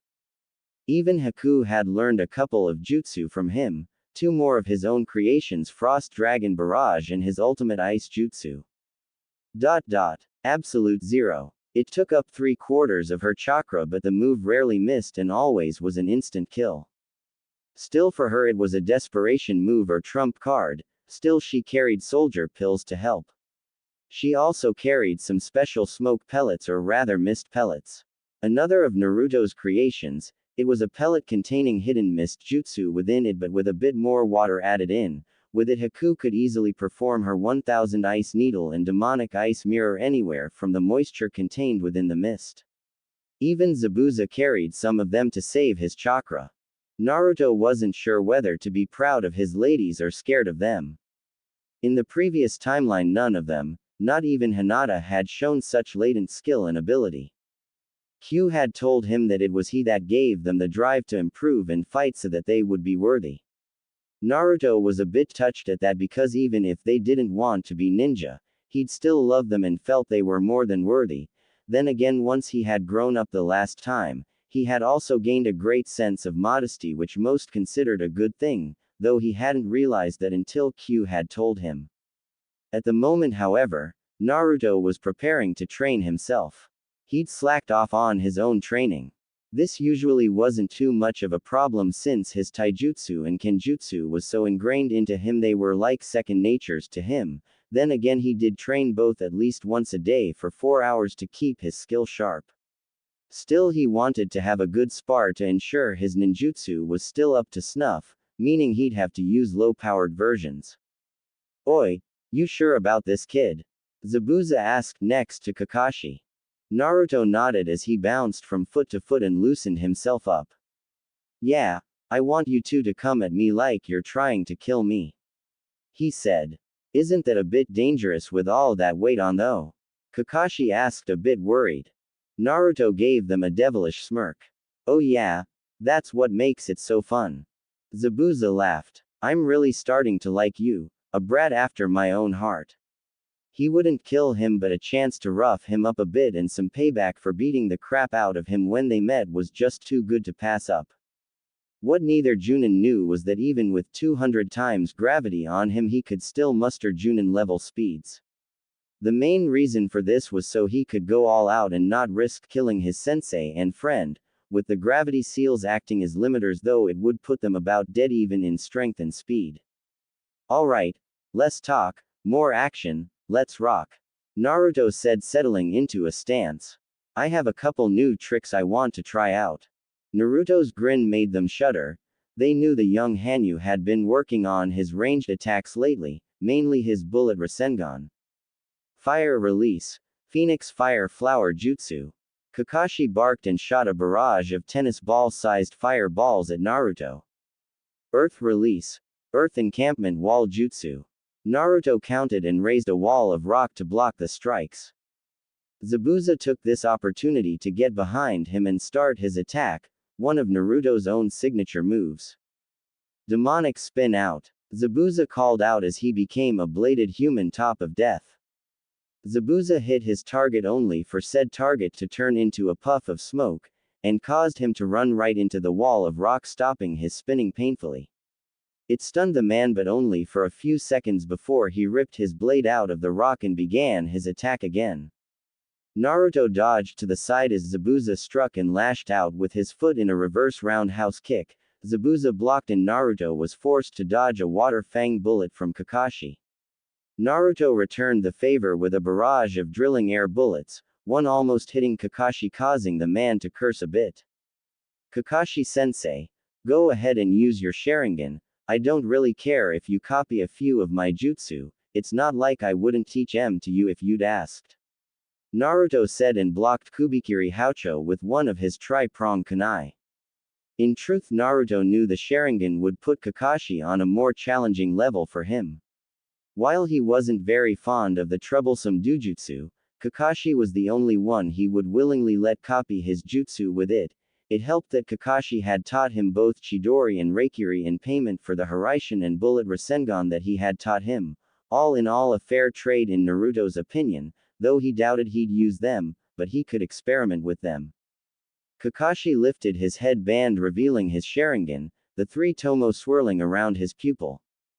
Thanks to his training with both Naruto and the advanced chakra control exercises he'd been doing, the Dujutsu didn't pull nearly as much of his chakra as it used to. Though Kakashi never openly said it, he was deeply honored that his sensei's son trusted him enough to use his personal and now labeled clan jutsus with his Sharingan out. Then again, Kakashi was considered a member of Naruto's clan in all but blood, hence the real reason for teaching Naruto Chidori and Reikiri. Might as well keep it all in the family, right? Crimson Mist Cutter. Zabuza barked as he sent a red blade of chakra-infused mist at Naruto. Naruto dropped down and lashed out with a foot sweep, catching Zabuza off balance. Kakashi went through a load of hand seals. Lightning Release. Bolt Dragon Missile. A stray bolt of lightning managed to catch the side of Naruto's leg, causing him to grunt in a bit of pain but not lose the string of seals he was going through himself. Dark Release. Black Fang Shot. Naruto thrust his hands out and several bolts of black and purple energy shot from his hands. Kakashi cursed and dodged as the tree next to him was hit. It turned jet black and then turned to dust. Well, shit, must have put more chakra in that one than I thought. Naruto mumbled, causing the two Chunin to sweat drop. A sparring match with Naruto was damn dangerous. The simple fact of the matter was that while none of them were trying to kill each other, maybe tossing ninjutsu around like they had been might be a tad much.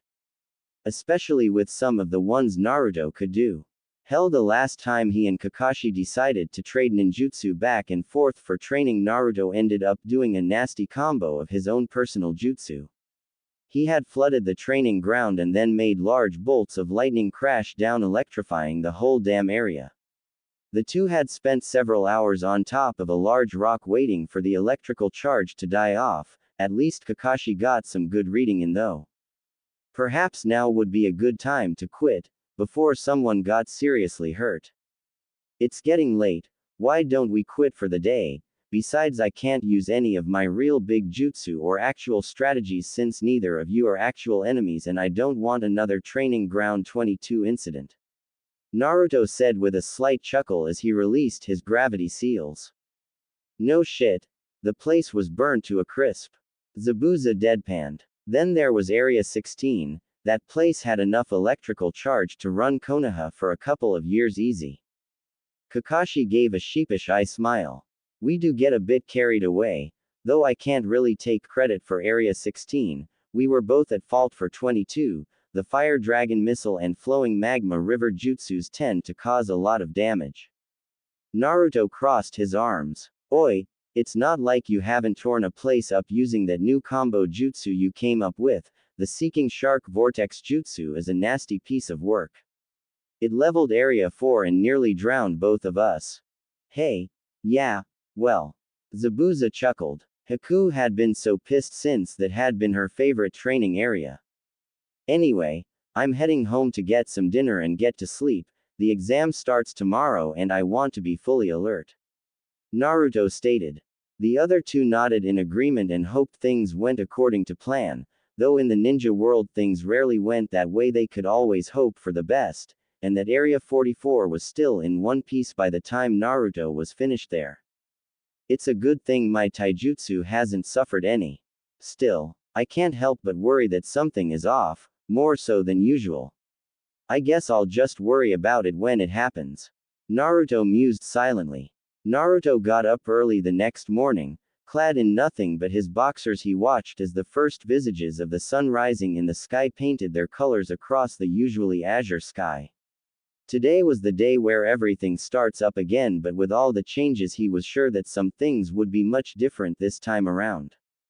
The previous night before they went to sleep, Naruto had talked to Q about his Omnigan and its sudden changes. She had explained that it wasn't so much as an evolution as he had finally unlocked its final ability. In truth, she had always intended for the Omnigan to be similar to the Byakugan but with a few extras added in. To Naruto that was a relief, as he didn't have to worry about it gaining Sharingan copy abilities. He just didn't like the thought of stealing other people's hard work, enemies perhaps but not allies. Are you ready for this, Naruto-kun? Q asked as she walked up next to him in her night shirt. Yeah. Just make sure to keep a close eye on Gigi. The last thing we need is for some kind of sneak attack. If you need me though, just use our link.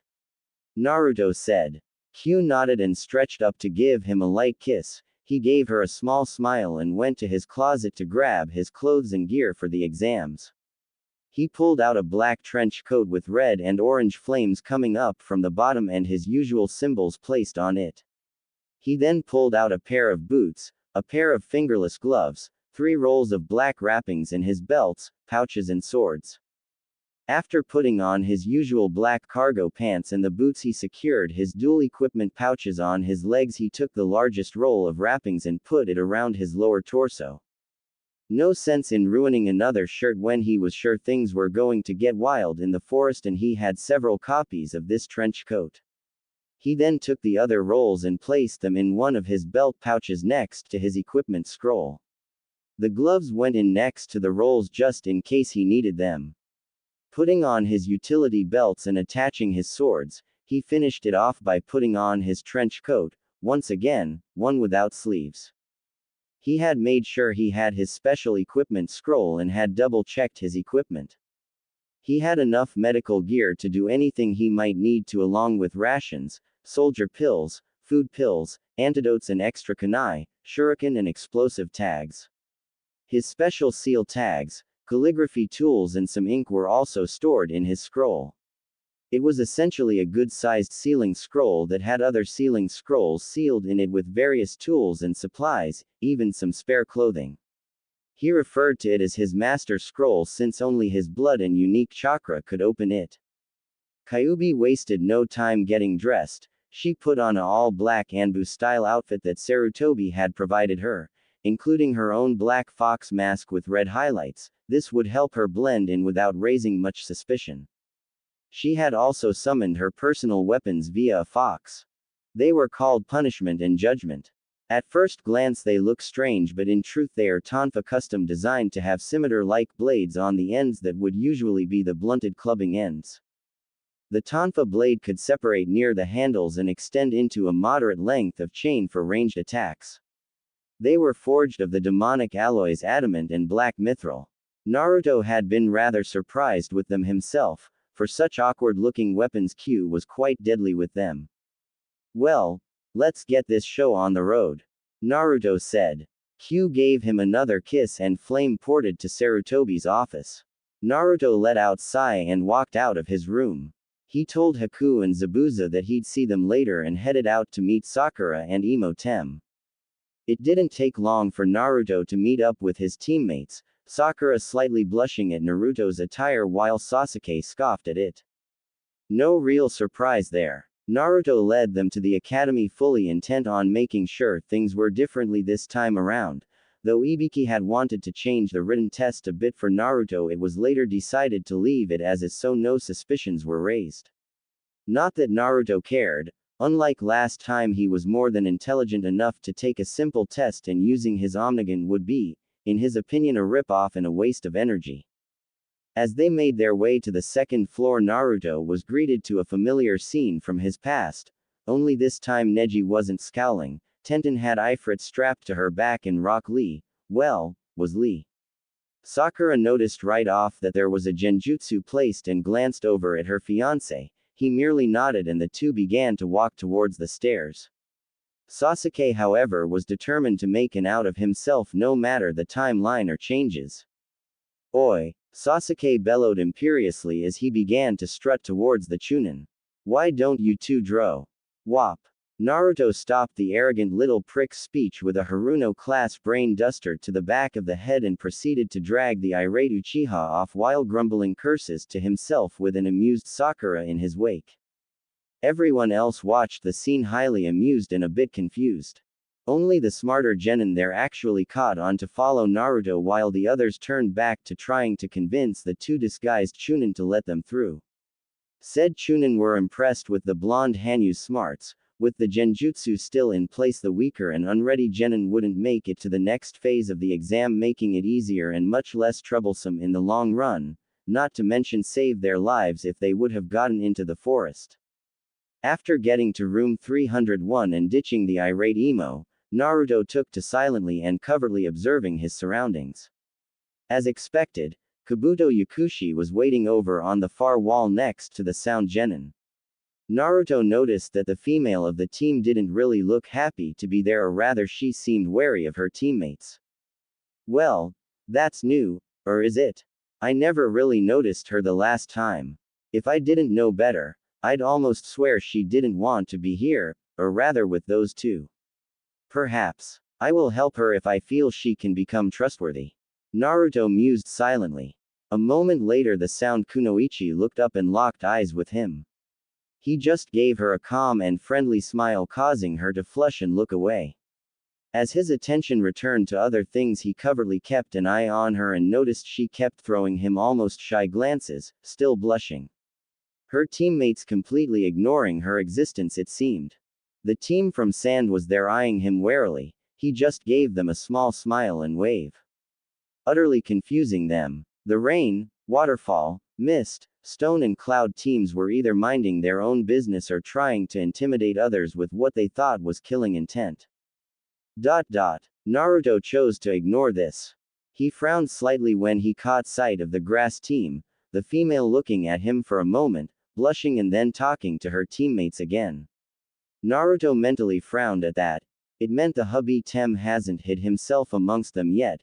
He sure as hell couldn't smell snake from anyone other than Kabuto, though the sound genin had a very faint scent of snake on them.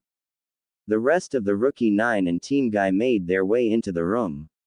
Tenten, Ino and Hinata pausing long enough to give their fiancé a peck on the cheek before going over to Sakura to chat.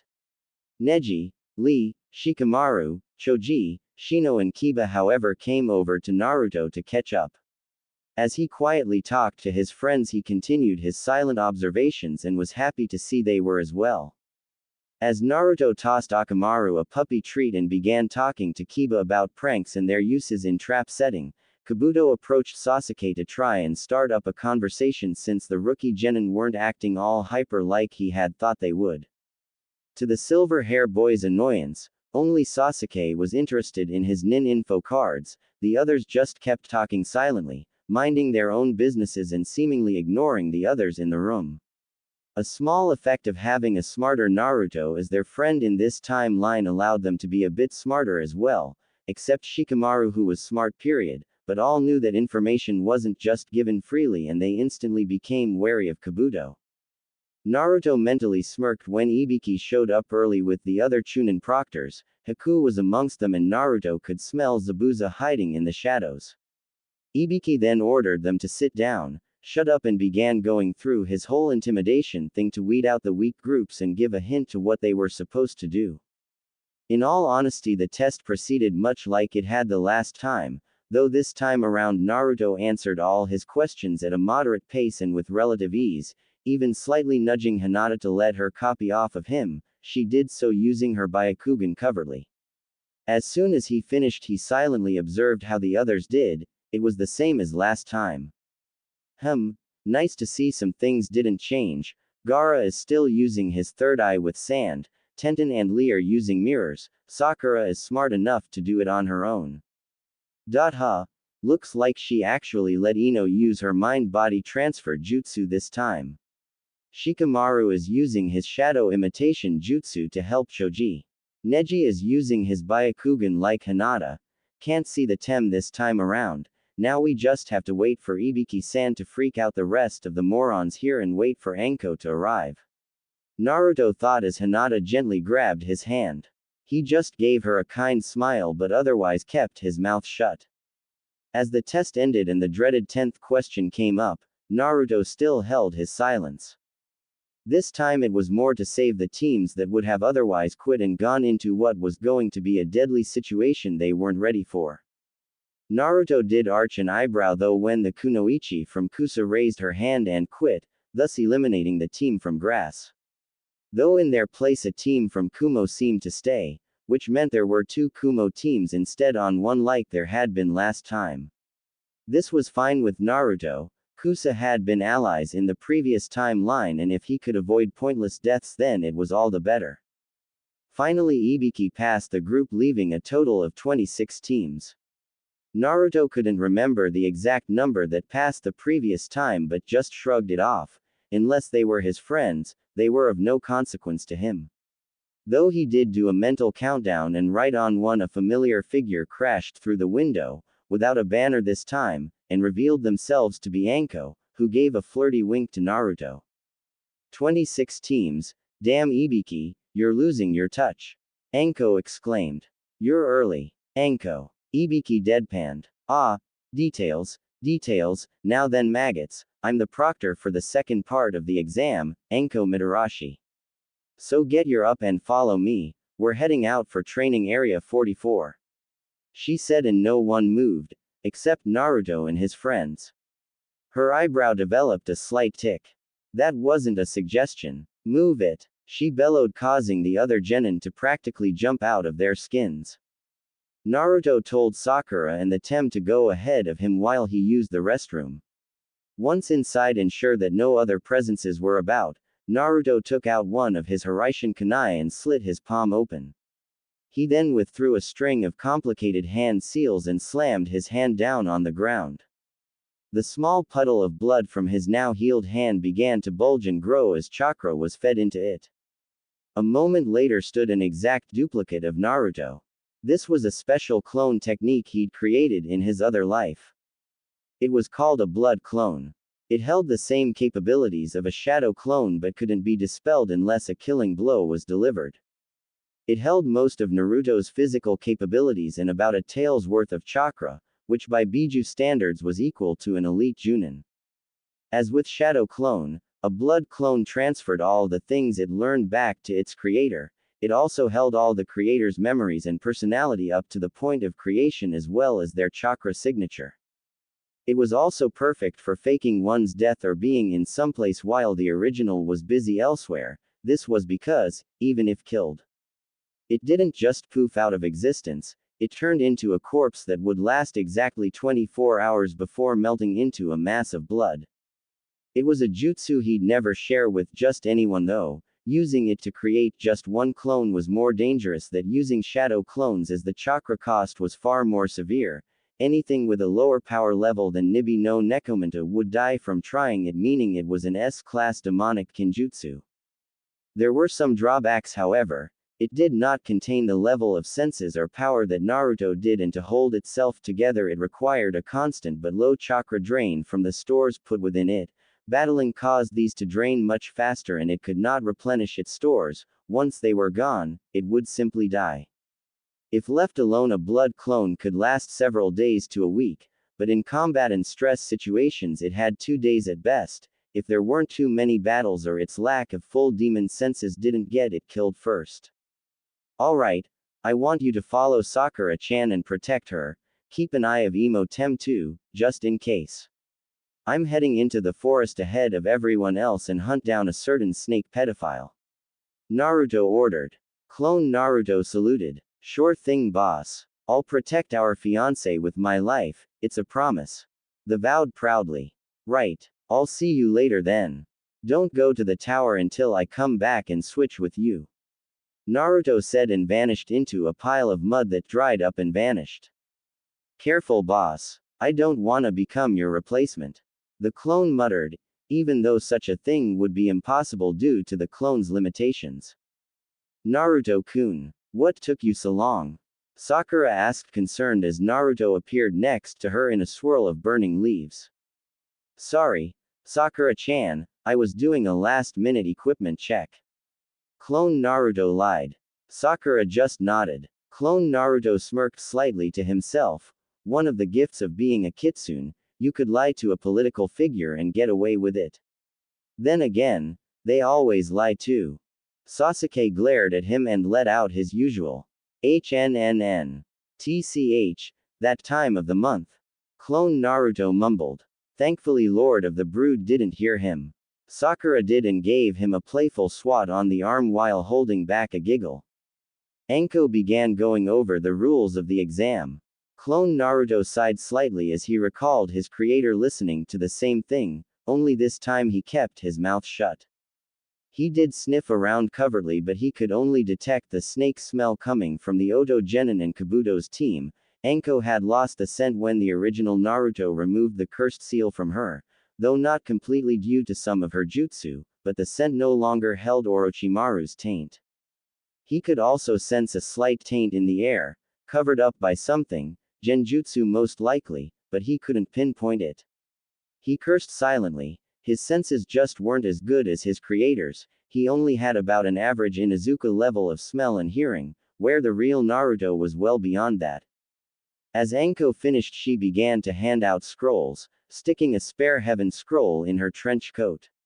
She walked up to Naruto and handed him a earth scroll.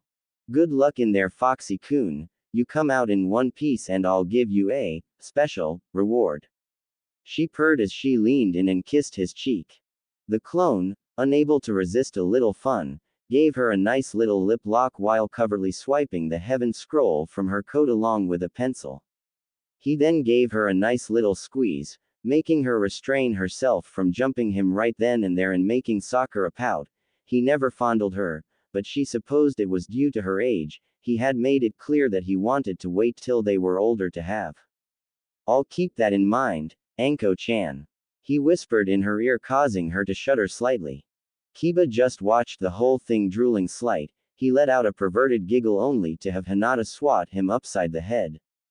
Though she, Ino and Tenten also pouted at the attention their fellow sister got. Several other males and females, Tamari and the Oto Kunoichi, especially, looked a bit jealous as well. The rest of the males were just amused, except for the Prince of Emos. Not a one of them had caught Naruto stealing the spare scroll or quickly using henge on the pencil to turn it into a copy of their earth scroll. Geez, some ninjas, not a damn one of them noticed that I was using that whole little show as a distraction. The clone thought dryly with a slight sweat drop. From just inside the fence, perched on the shadowed part of a tree, the original Naruto was having similar thoughts as one of the giant centipedes scuttled towards him, thinking him a quick meal. I hope they pay more attention in here. Crunch. Without even looking back, Naruto back-fisted the giant insect, crushing its skull and causing it to drop to the forest floor dead. This is a dangerous place after all. He finished nonchalant, not even caring that a giant insect had tried to make a meal out of him. Other said giant insects in the area sweat dropped and got the hell away from the scary kid. Insects or no, they weren't that desperate for a meal.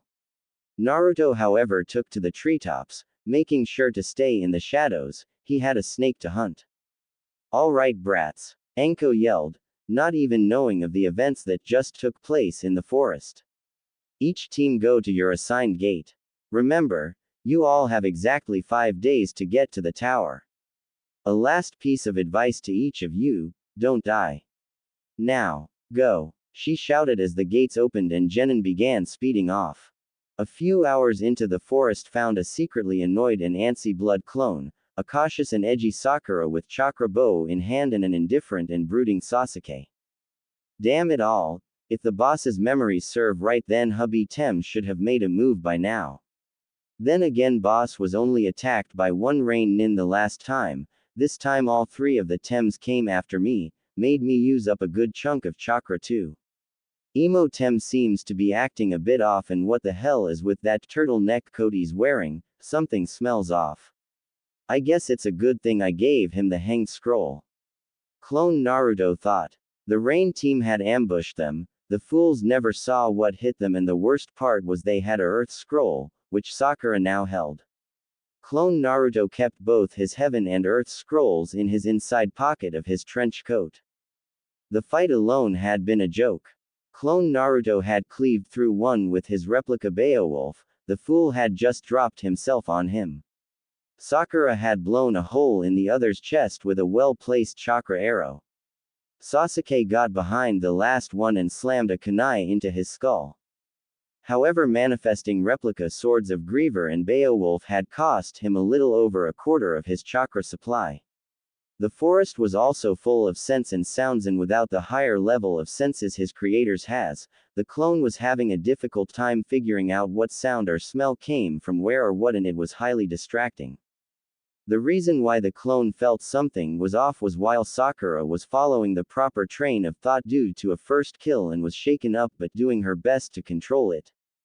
Sasuke on the other hand looked disappointed that the kill was so simple and the clone could smell barely repressed bloodlust coming from him. Since it didn't seem to be directed at anyone in particular, though the clone just decided to divide his attention between his boss's girl, his surroundings and the emo.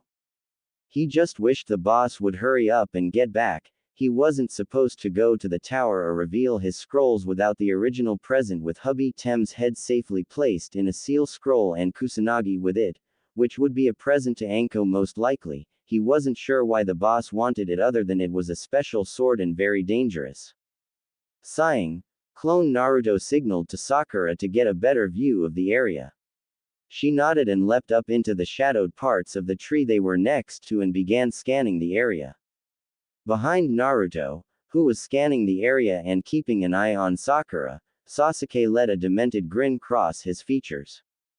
His Sharingan appearing in his eyes. Biting his thumb, he placed some of his blood on a special seal on his pants pocket, causing it to open a bit further. Reaching in, he pulled out what appeared to be a bow staff of some kind, until he pulled it apart, revealing a gleaming silver katana. It was a replica Kusanagi his new sensei had crafted for him. Granted, killing the demon wasn't a part of the plan, but his eyes and powers could always be extracted from the corpse. Kukukuku. Sakura scanned the area from her perch in the tree tops, her bow poised to attack. The damn forest was so damn thick though that she could see much, not to mention all the chakra signatures. At that moment she felt a familiar one spike along with one that felt so vile and evil it twisted her stomach. Problem was, Naruto was beneath her, right? She felt the same signature from him, so he had to be there. His shadow clones didn't give off his unique signature. She glanced down to make sure, only to have her eyes widen in pure horror. Sasuke was in mid-strike right behind her fiancé, who had noticed just a hair too late and failed to guard the attack before it landed. The sickening sound of metal cutting through flesh and bone sounded off, followed by the dull thuds of a head and body falling to the ground. Occasional splat noises were heard as large globs of blood hit the ground. Sakura let out a piercing scream as Sasuke stood over the headless corpse of Naruto, laughing in an insane and creepy manner. His Sharingan blazing with bloodlust as purple chakra began venting out of him, black flame marks slowly covering his skin as the whites of his eyes turned a malicious black color. Marvelous power. Sasuke chuckled darkly. Splendid. Kukukukuku, do you like it? Sakura, do you wish to feel my power? Perhaps join your demon lover, do you, pathetic whore? He gestured with his hand and the branch Sakura had been on broke, sending her dropping back to the ground, her bow landing a few feet near Sasuke.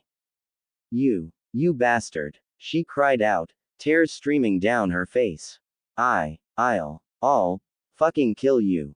Fucking monster. A monster am I. Perhaps, but I do not care. I deserve this power for all I have suffered. I am an elite, the best, and no one will ever be able to say otherwise ever again. I will kill Itachi and anyone who stands in my way. Sasuke's skin turned a sickly gray pallor as a black four-point cross symbol appeared between his eyes and following the contour of his nose. His dark hair turned a grayish-purple color as a pair of fangs protruded from his upper lips. His nails lengthened into sinister-looking claws as his muscle mass grew slightly. Finally he hunched over as a pair of grotesque gigantic hands erupted from his back, followed by a whip-like tail from his spine. Upon closer look, the hand-like appendages were some kind of freakish wings, as there was a thick membrane between the fingers. Cuckoo. Then again, why be man or monster, when I can be a god? Sasuke roared with insane demonic tones in his voice. The killing intent and bloodlust that was coming off him, along with the tangible feeling of pure insanity and rage, nearly froze Sakura in her spot. That horrid vile chakra that was coming off of him oddly made her feel dirty and violated. As much as it pained her, even with all the training Naruto gave her, she really doubted she could beat this thing in front of her, but she was damn sure going to try, for Naruto. She silently cursed, leaving behind her special jacket with the pack of special Sakura petals sewn in. It would have given her an edge, but she didn't expect to need that at a simple exam. Her bow, if she could just reach it. Damn it. What do I do? Sakura thought frantically. The bastard will just copy any jutsu I use and turn it against me. If I could just get to my bow or one of Naruto-kun's swords. What happened to his swords? They are gone. Foolish whore. Fire release. Phoenix Fire Flower Jutsu. Sasuke spat out a barrage of fireballs with shurikens in them. Damn. Sakura yelped. Water release. Water encampment wall jutsu. The fireballs and shuriken were deflected by the wall of chakra reinforced water, only Sasuke was no longer in front of her. Sakura let out a cry of pain as Sasuke harshly swatted her with one of his wings. She slammed into a tree and poofed into a log via replacement. Sasuke cursed and was about to seek the bitch out when a kunai landed next to him, with a burning tag. Ah. Shit. Go to hell. Boom. Sakura snapped. A loud explosion filled the air. As the smoke and dust settled, though a deeply burnt and splintered log lay where Sasuke should have been. You know, you aren't the only one who uses that jutsu. He whispered in her ear. Sakura quickly rolled out of the way and brought up a kunai just in time to block the replica Kusanagi, a few strands of her hair being cut in the process. I'm not the weak little girl I used to be, and there's no way in hell I'm going to let a spoiled, arrogant and sick little bastard like you walk all over me ever again. I'm disgusted that I ever saw anything in you. Sakura spat, leaping back. TCH, as if I'd ever touch a flat-chested, temperamental, overblown foreheaded little demon slut like you. Sasuke sneered. A sudden arctic chill settled in, and for reasons Sasuke couldn't quite explain, he felt a horrid sense of dread wash over him. Shanaru. Kill the gay little prick.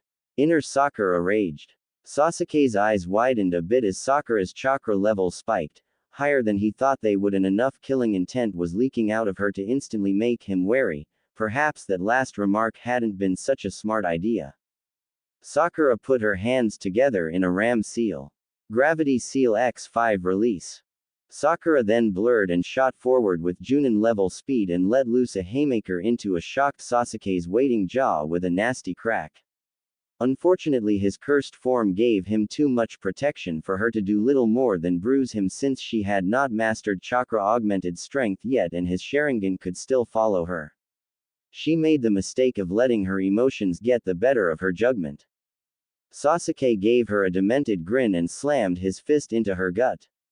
Hard. Sakura felt the wind get knocked out of her as she spat up blood and began hurtling backwards. Sasuke appeared behind her, kicking her harshly in the spine, almost breaking it. He then did a side flip and grounded her with a heel drop to her shoulder, This time bones did break and her right arm was now useless. Foolish little slut, she has no clue as to just how powerful I have become. This form grants me power beyond that of a mere Chunin. Cuckoo. I will play with her first, then kill her before taking the demon's corpse back to Sensei to dissect. Sasuke thought sinisterly. Sakura hit the ground letting out a pained cry. Sasuke chuckled darkly again and kicked her in the ribs to flip her onto her back, cracking at least 3 of them. She tried to stab him with the kunai in her left hand only for him to catch her by the wrist and twist it, breaking her wrist and causing her to drop her weapon. He picked it up, eyeing it for a moment before placing it at the neckline of her top and jerking it down, exposing her.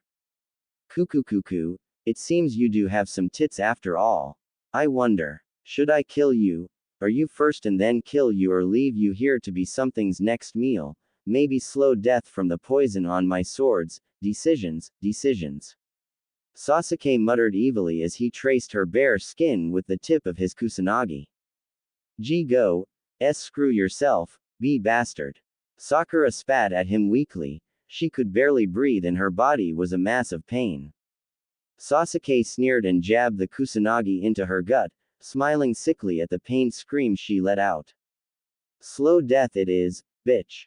Just so you know, there is no cure for this poison. It slowly tortures the victim to death with pain as it slowly destroys your chakra system, then eats away at your muscles and then makes your nerves swell until they break. For now, I will enjoy your torment. Sasuke said as he pulled his blade from her stomach, not bothering to wipe the blood dripping from it. And no, I don't want to die, but, at least, I can be, with Naruto-kun, again. I guess, in the end, I really was weak, but at least, I did my best. Sakura thought through her pain as tears began to fall onto the bloody ground.